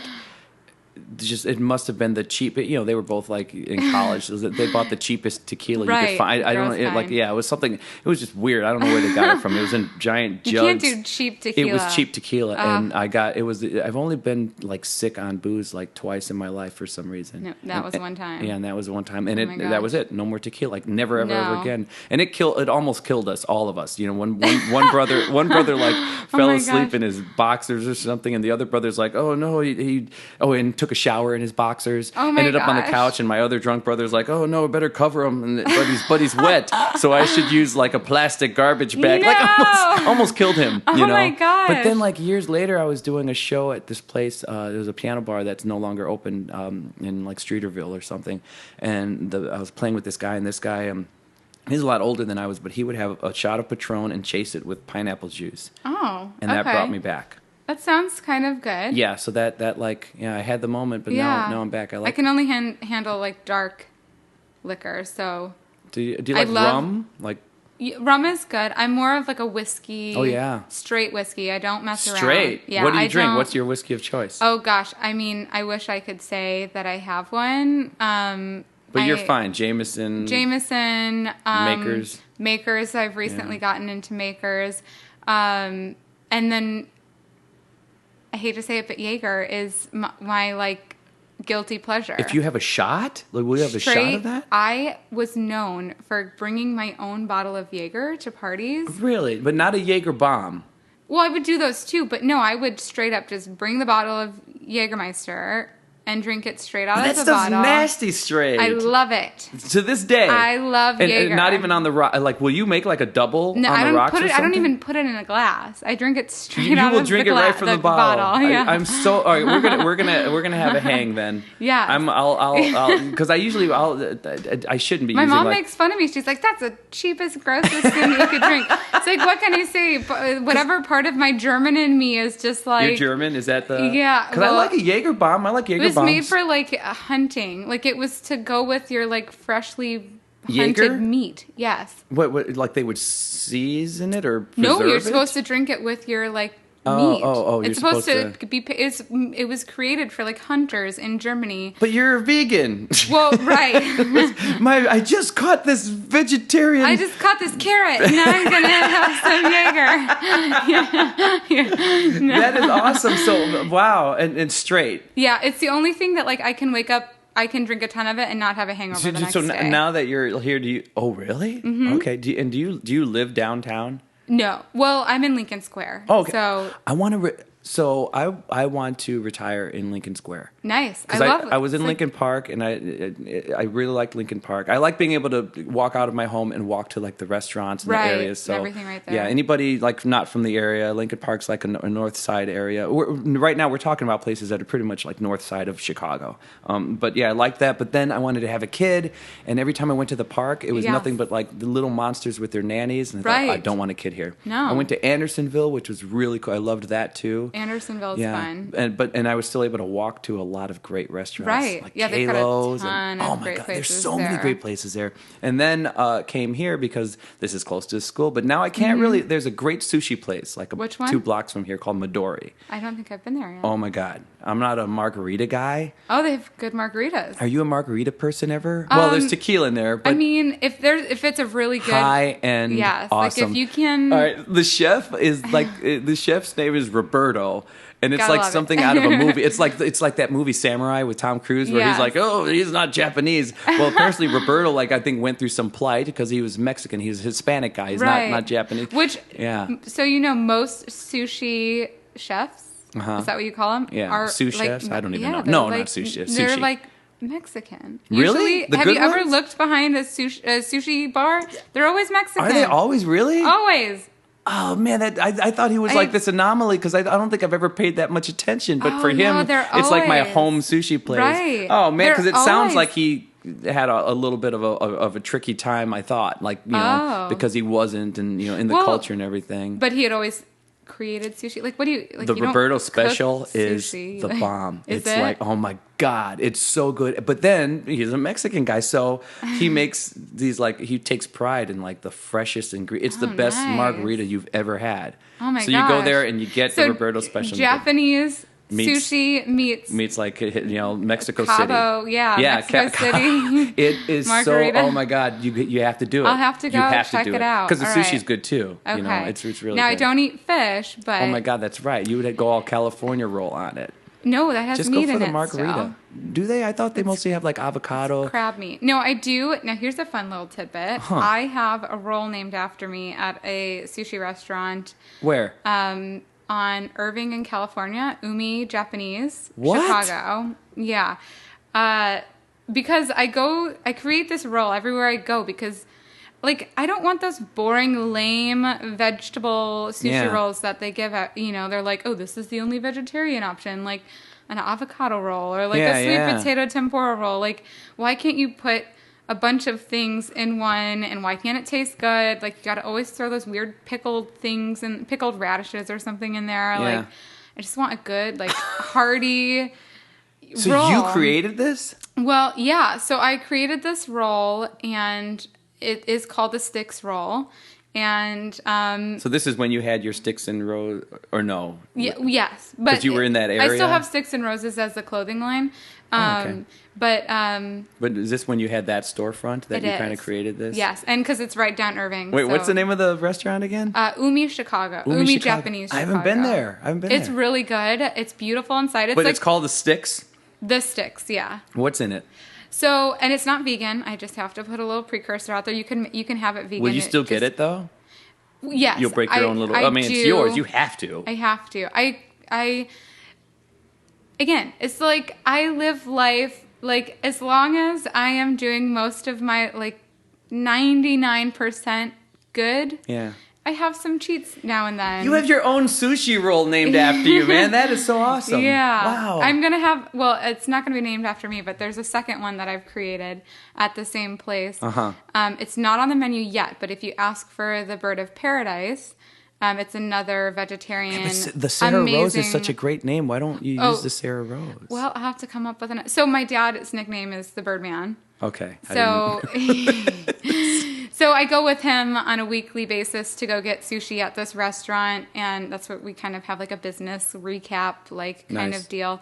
And so he was jealous that he didn't have a roll named after him on the God, menu, okay. so That we makes have sense. to name one after him. It's a good daughter, man. What can Yeah. I say? You know. Like, all right, Dad. Come just on. fine. No, but it was like, it's my favorite flower, so it's kind of worked out to be like this cool roll. So all these things that you name, again, you like it can completely be like the posh snot. Even the name Sararose, it rolls off so nicely, but then the reasoning behind it is so sweet. Yeah. But you could easily be the other person, like Sararose is tired. Go get Sararose something. Oh my gosh. Sararose is thirsty. Get me another. But it's, Oh gosh, I would never do that. I like the fact that Yeah. you're just again so low. I wish I could be that person. Oh, Like that would sometimes, suck. but it would be Sometimes. nice sometimes to like I'm the kind of person where like we have interns at the store all the time. You're too nice. I will be like on my hands and knees scrubbing the floor. Like I do you know what I mean? Like Yeah. I don't like giving those things to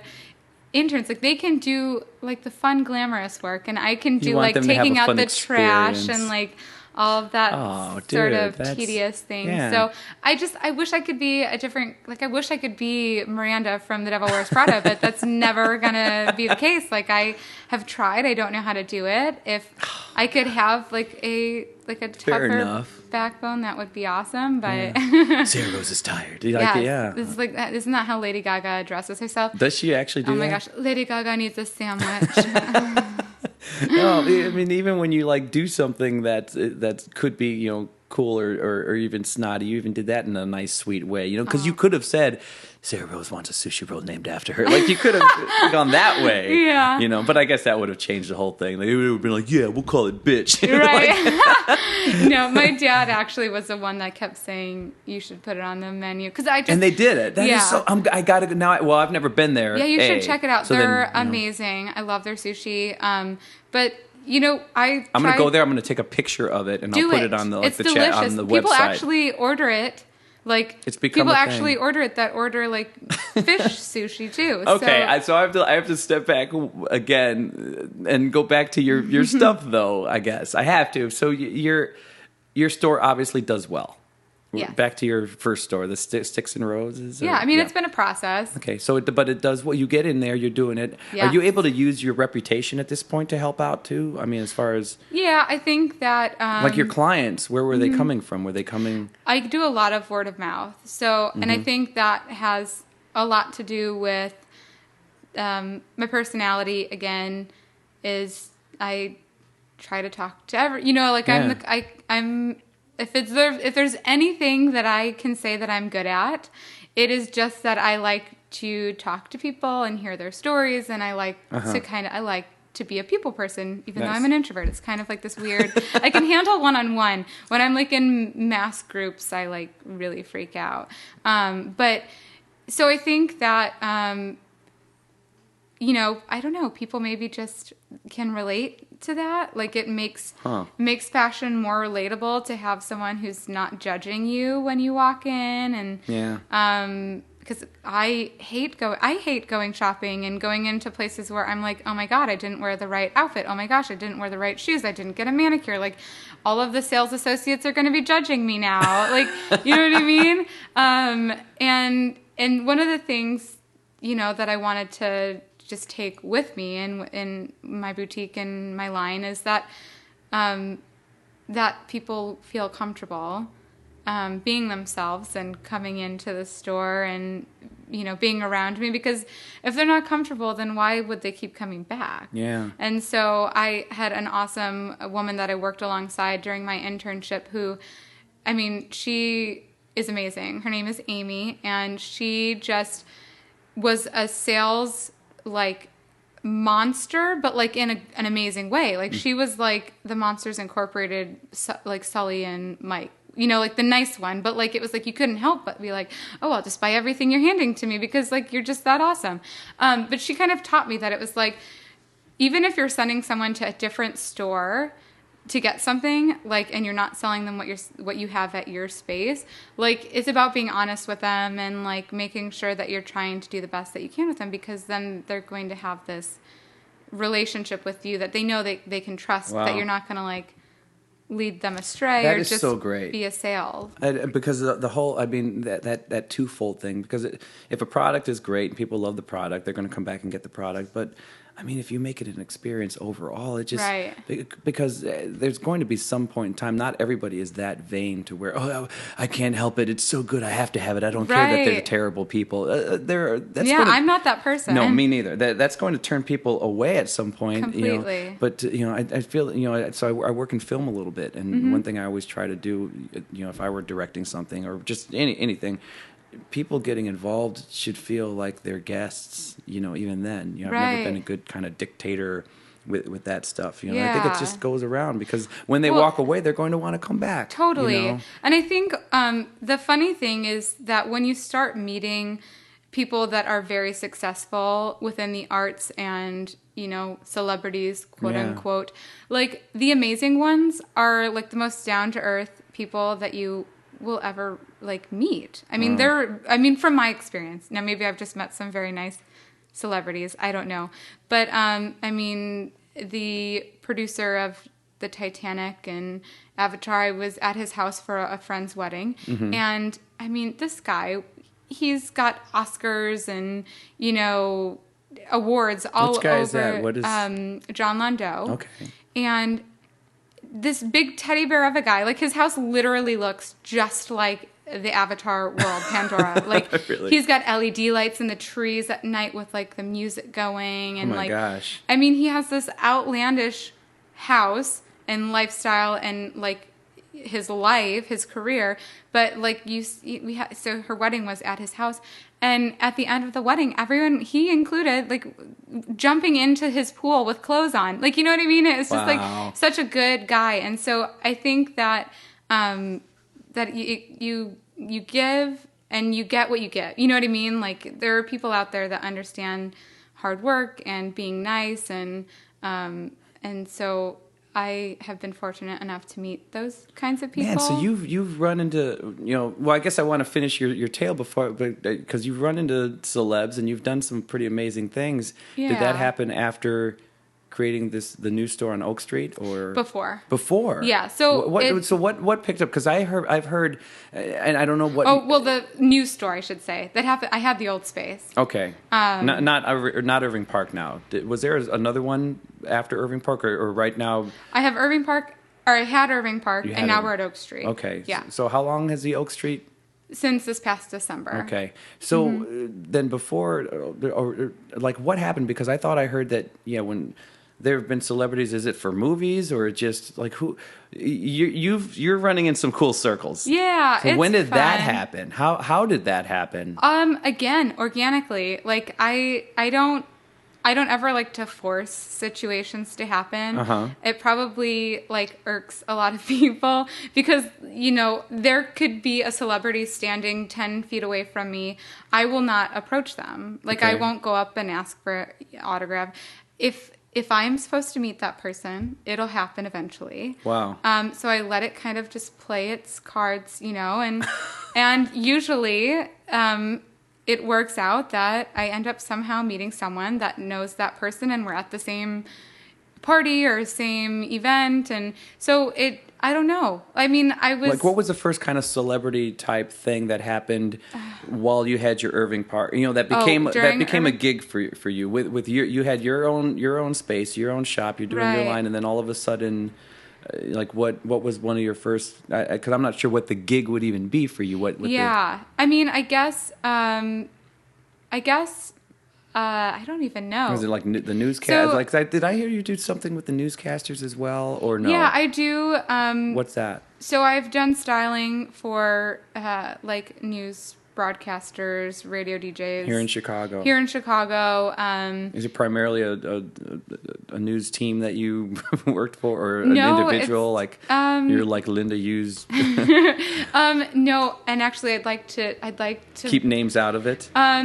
For clients, definitely. Sure, just sure. because that's I Absolutely. consider it like almost it is kind of like not therapy, but it is in a sense it's very personal.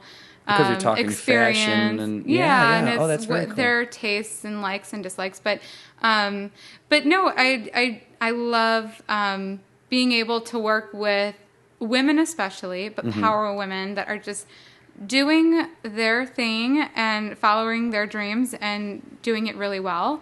And maybe they don't have time to shop, or you know what I mean? Like they have That is tons so of cool. events to go to. Yeah, so you'll get the vibe, and you'll obviously meet with them. Yeah, or someone will refer them. So a lot of times I get a lot of referrals, mostly through clients I've worked with before. Again, I'm probably the worst business person in the world in that, like, I never have business cards with me. I don't push myself onto anyone. Yeah. Like, usually when I go out or, my friends, my family, it's like embarrassing. Like they're like, "Oh my gosh, she's like a famous fashion designer." I'm like, "Whoa, whoa, whoa!" Like, do you know what famous means? Because I am not anything famous. Like, I am barely even like in the realm of fashion. Like when it comes to designers and people within that but world. still, I mean, like, you don't. Well, first off, is there anybody that you feel like you can name that you really enjoy? Anybody that you want to throw a shout out to that you've even met? Not that you've clothed. They don't have to be a client. Yeah. If they are, that's fine too. Gosh, I'm trying to. But that you feel safe, because I don't want. I'm not that guy. Like, oh, we got to get a story. I'm not here. Right. I'm here to chat with you. I But if there's feel some like- name that's Right. God, yeah, I'm curious. I don't know. I feel like so far everyone that I've met, and so I go to New York Fashion Week. Okay. Every year, sometimes twice a year. It depends on what February So you looks will like. sometimes brush shoulders with. Completely. They're all over the place. And do some of them know you now? There are people that are like, Do they? I don't know. Like, you meet Sure, someone sure. and you're like, they meet a lot of people. Yeah, So yeah. I don't know if they. but you're still doing it, so Yeah. you're still meeting these folks. Yeah, and I mean, it's just it's when you're going to the same events Yeah. as Oh, you totally as they got to are. give me like, who do you like? Again, So, someone, and I mentioned before, but someone that I absolutely love and adore and look up to is Rachel Zoe. Now, I have met her. I've met her whole family. And I attended her show this past fall. So, September show. tell my artist, singer, comic book people who don't know Rachel Zoe. Rachel Zoe is everything I aspire to be. She started out as a stylist, and has become just a fashion, like, she is like the Chanel of our day in that, like, she just inspires women to live glamorously and live themselves. And I mean, sweetheart, her family is beautiful. So I'm going to her show, and by chance I got a last minute invitation to go to her show and have a seat and everything. And I'm walking down the runway before the show starts, and there's Roger, her husband, and I'm like, oh my gosh, this is Roger. Like, they're on TV all the time. Oh my like, this is gosh. like the couple that you're like, this is who I want to be. And I go up to him, and I'm so shy, and I'm just like, if there's anyone that I want a picture with, like, it would be Roger and Rachel. And so I go up to him, and I'm kind of just like, hi. And I am about to start asking him to take a picture, and he's like, oh my gosh, hey, it's so good to see you. Wow. He was like, Rachel's in back, like, obviously, like, she's getting everything ready, but we're sitting right over here, like, I don't know if he thought he knew me. I'm sure he probably, like, has a lot of people. But he was that, being like, nice and kind. And oh my gosh, so nice. So he, like, invited me over to like her sister was there, her son, her parents, his parents. I mean, it's a family affair, and it's very similar to my situation. Like their family's a part of it, and they're so down to earth. They're like the nicest people you will ever meet. I think they're Italian. I want to say, but and her side of the family. But her mom was like inviting us out to lunch with them afterwards, and it was just one of those things where you're like, this is why she is loved. Like, this is why Rachel Zoe is so loved, because she will stay until the last person that wants an autograph or the last person that wants to, meet and greet her. She'll stay, and Roger will be like, oh my gosh, it's been 3 hours. I'm starving. Like, you know what I mean? Like, but he'll stay there, and he knows that, like, she's like, I got to see them. Like, they came here to see me. I want to see them. So it's kind of just like, it's inspiring to see that, like, she's still such a sweetheart. He's a sweetheart. The whole family is so welcoming and warm. And they go out for lunch and, eat like monsters after a show like I would do. It's just, that was probably one of my like, whoa moments of meeting someone that I've always, and it was like she just had her second child, but this was like right when they announced the pregnancy. And it was like literally the day before that they had announced it. So it was like media frenzy. But yeah, it was awesome. Huh. Yeah, it was pretty cool and a fun experience. So your life now, I mean, after all this kind of trying to figure it all out, I mean, what led you to, first off, what led you to open the new space? Because now you're, right. Now you're downtown, in the Gold Coast on Oak Street. I mean, seriously. My neighbors are Jimmy Choo, Tom Ford, Christian Louboutin. I mean, come on. Yeah, I mean, it's insane. Now, granted, I'm on the 5th floor, so I'm not paying first floor rent, but it's still, to be able to get to that point. Right. And, again, it was one of those things where I had grown as much as I could grow in the space that I was at, and I needed to make a change. A lot of my clients were in the Gold Coast area. So seriously, you're the Irving Park space. You're starting to accumulate, obviously, people with celebrity status or people with, it's a higher end of capital, and they're able to afford your services and your, your quality, right. So that just started happening, and it lent itself to this new space. I mean, that's awesome. It's all organic. Like, I only recently, hired a PR, Really? Everything was. I let everything happen. So what were the PR? I mean, what is his job exactly? It's she. She's awesome. She. Okay. Oh, I'm sorry. No, she is amazing. I mean, I guess they get to send out, the fun new information that I have, and if publications decide that it's interesting, then they pick it up and do a feature. But she did an awesome job. I mean, we were getting, the first day that she sent out the request, I mean, I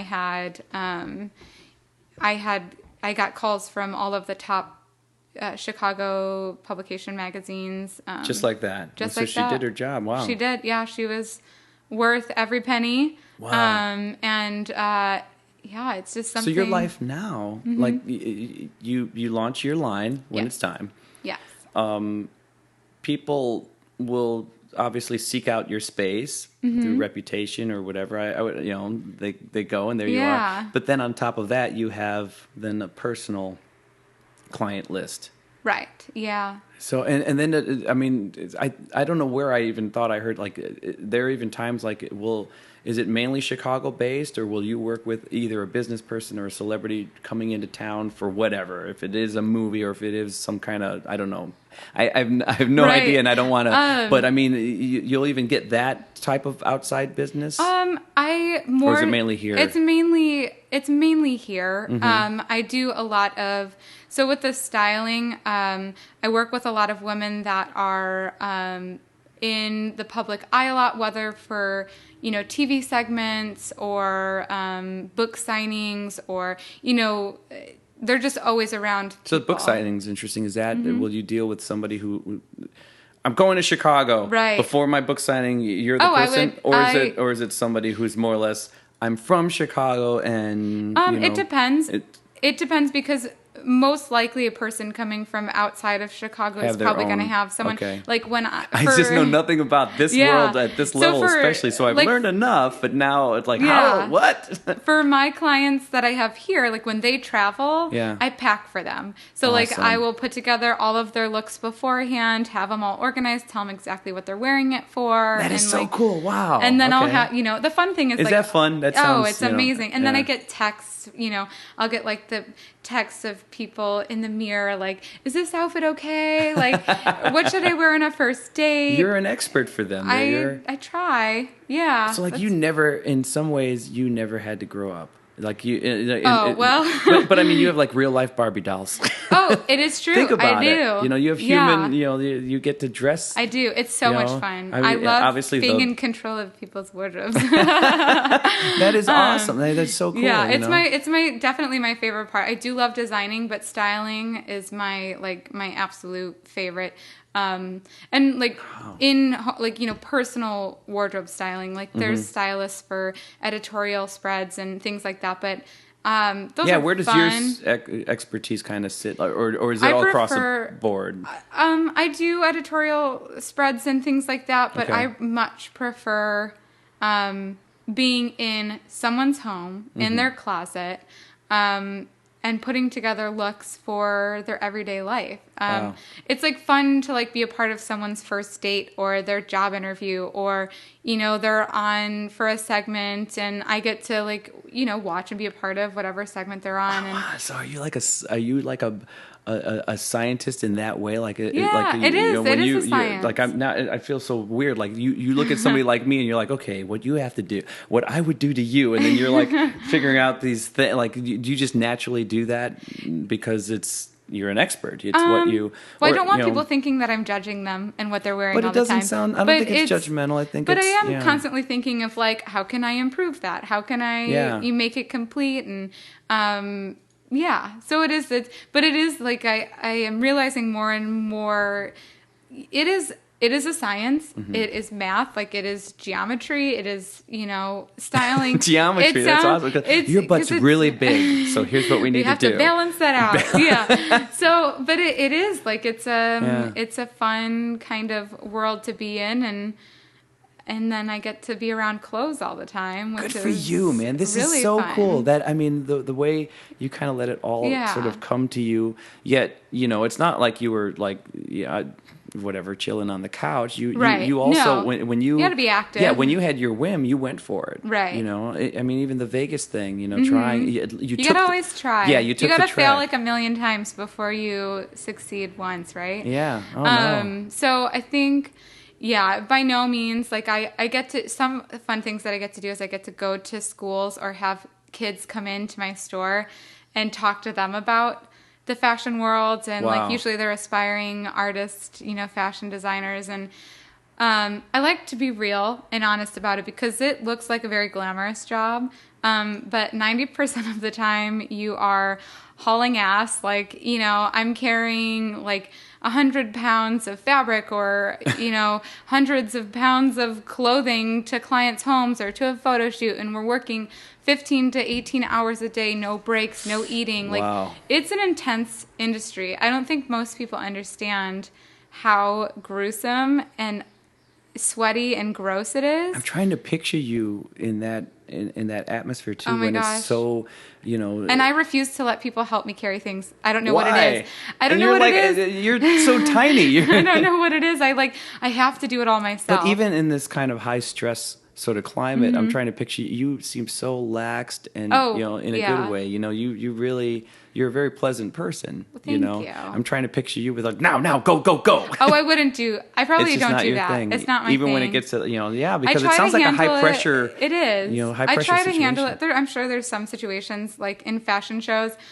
I mean, everyone's a monster backstage, and I'm constantly apologizing. Like I feel like I'm barking at people. And so, what are you doing? You're at like a big major fashion show. You're backstage, and you're looking dressing at models, you're putting dressing on models. their next looks, and what gets frustrated? What is like no? Like why? Why would you say no? You have a short Like, I mean, the time that a model is on a runway and comes off and has to get into their next look is like you're dealing with seconds, and you've got you got to keep a good balance on time. You've got to keep a good.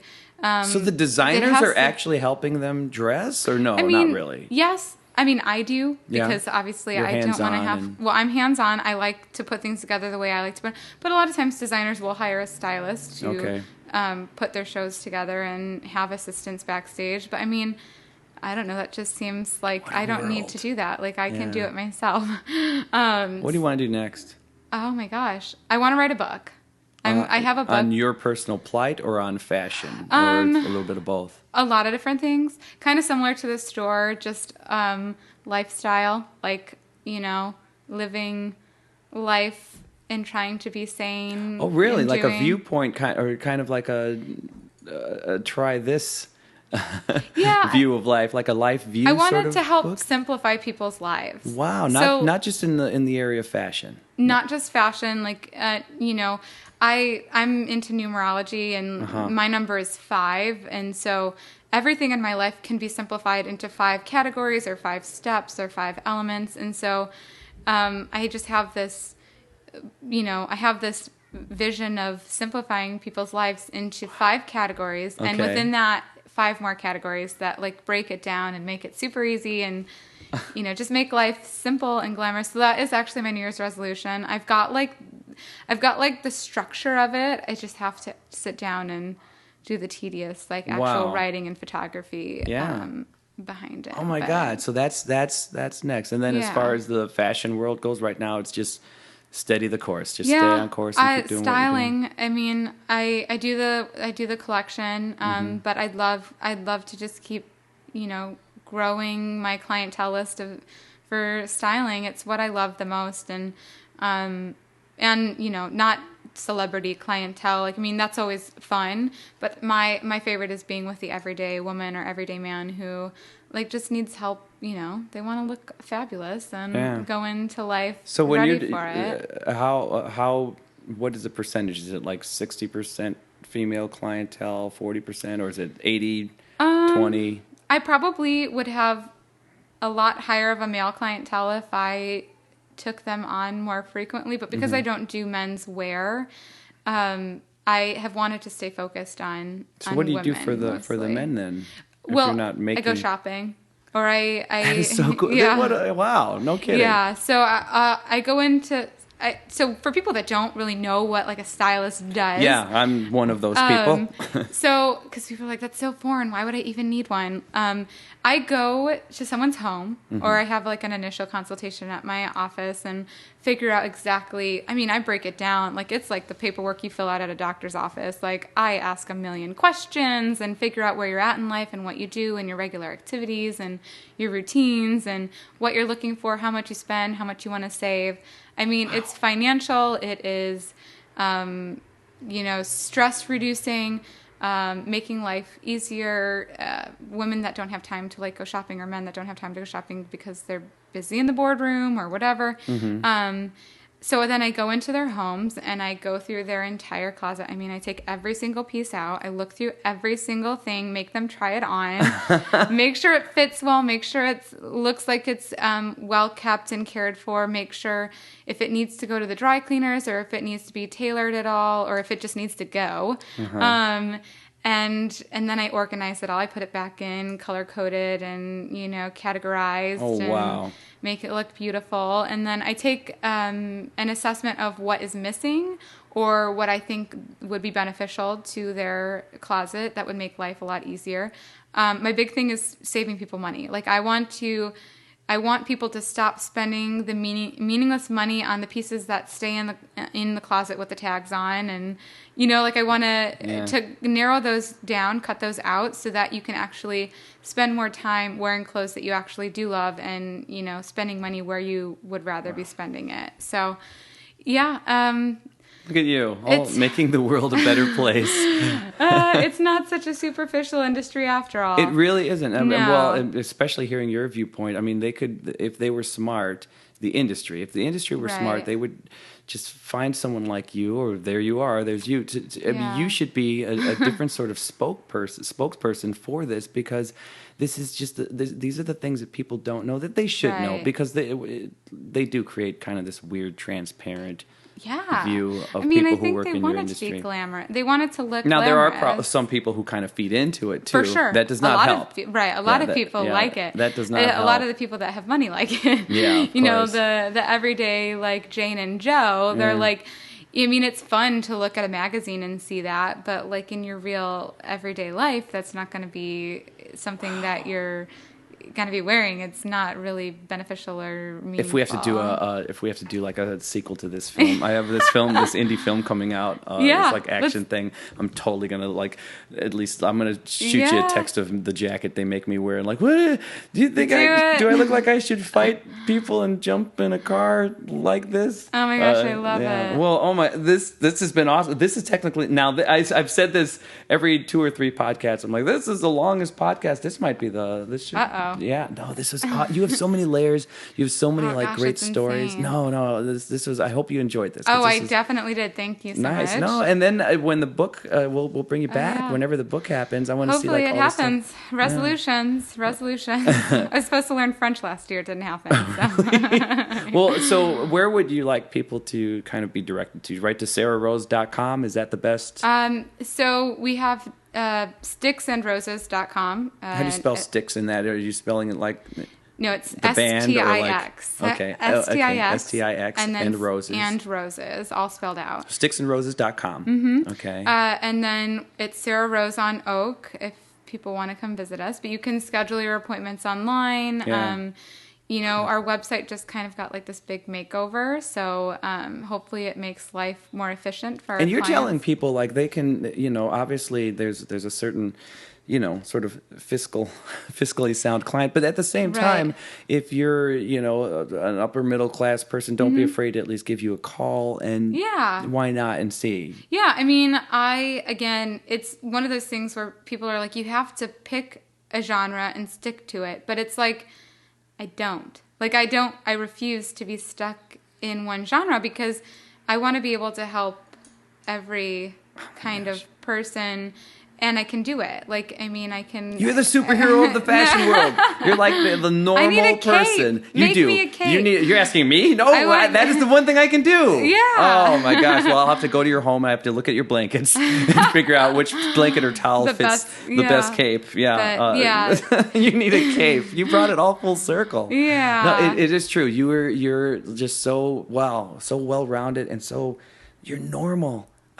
Well, I wouldn't go that far. You're my kind of normal. Okay. Yeah, I mean, you're talking to an artist, so I guess you're not the normal I would expect. It's so great. No, you seem like unapproachable. Hopefully, no. For somebody, again, we'll do a little YouTube video or whatever. There'll have to be a picture of you for people to see like this amazing dress that you're wearing. It looks so cool. But then to hear that you will drink Jaeger from a bottle. Yes. I mean, my gosh, we've covered like everything. I know. I feel like this is.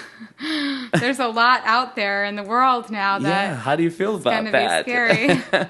No, but it's all good. I mean, I'm genuinely impressed with who you are. It's very cool. I mean, I was impressed with who you were before you came in here. It was intimidating. Like, wait, what? This like fashion diva goddess is walking into this place. The least intimidating person in the world. No, you're incredibly normal. So for you, I mean, oh man, folks, Sarah Rose. I mean, I don't even know what to say. Like, super. You have these high end abilities and this high end world, yet you also have.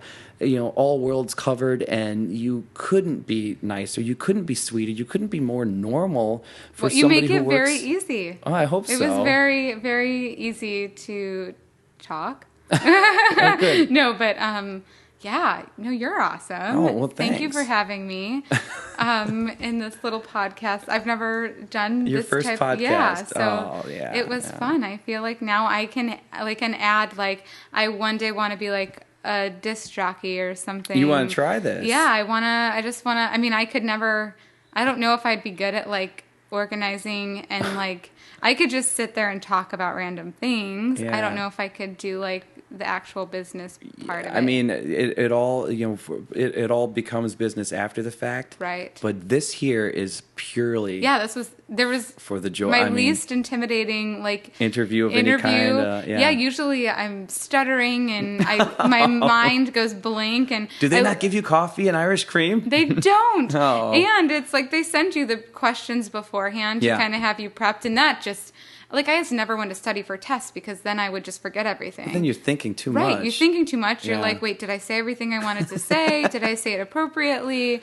Did I stutter? Did I say too much? Did I say too much? I don't know. It does not matter. No, it doesn't. This was awesome. I love this. In my realm. I want to come every week and just sit here. Just talk. I'm just going to sit here and talk to. Well, there's a third chair, so I'm just inviting myself. You know what? I will completely have you on for a sort of a color commentary thing. Oh, perfect. Absolutely. Yeah, I can just start spitting out random things. I'm serious. That is not because you're fun. Oh well, I really enjoyed this. This is awesome. I have what I would consider a job, the singing world and all the things that I have to do, and a lot of that is beautiful, but a lot of that is very business heavy as well. Right. I wanted one thing that I didn't have to think about, and it's nice that it's picking up legs. The people are listening. I'm happy. Thank you, everybody. We're fun to listen to. Thank you for all. I mean, I don't even have to be here. We could just listen to you. That's awesome. We just listen to you drinking your coffee and Irish cream, and no, I'm so glad that works out. But because of that approach, this is nothing but easy for everybody involved. It's so nice. Yeah, it's way different. It's like you're sitting in someone's living room, which you are, yeah. And, having a cup of coffee and just being goofy. And I'm so glad you liked real. this. Yeah, it's awesome. I'm bringing you back. So, ladies and gentlemen, seriously, Sararose, it does not get any better than this. This was wonderful. We're having her back somehow, some way, whenever she has her book or jumps into that, whatever, she's going to start making battleships or whatever you decide next year. I'm going to make gliders with long streamers that are beautiful.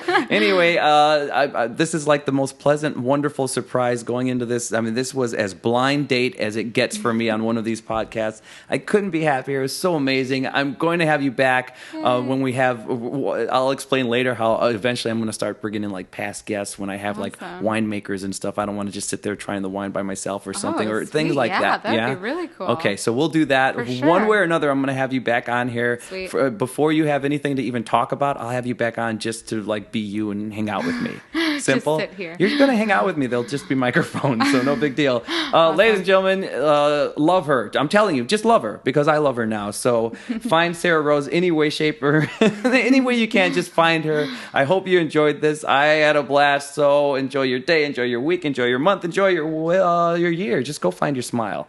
Bye-bye.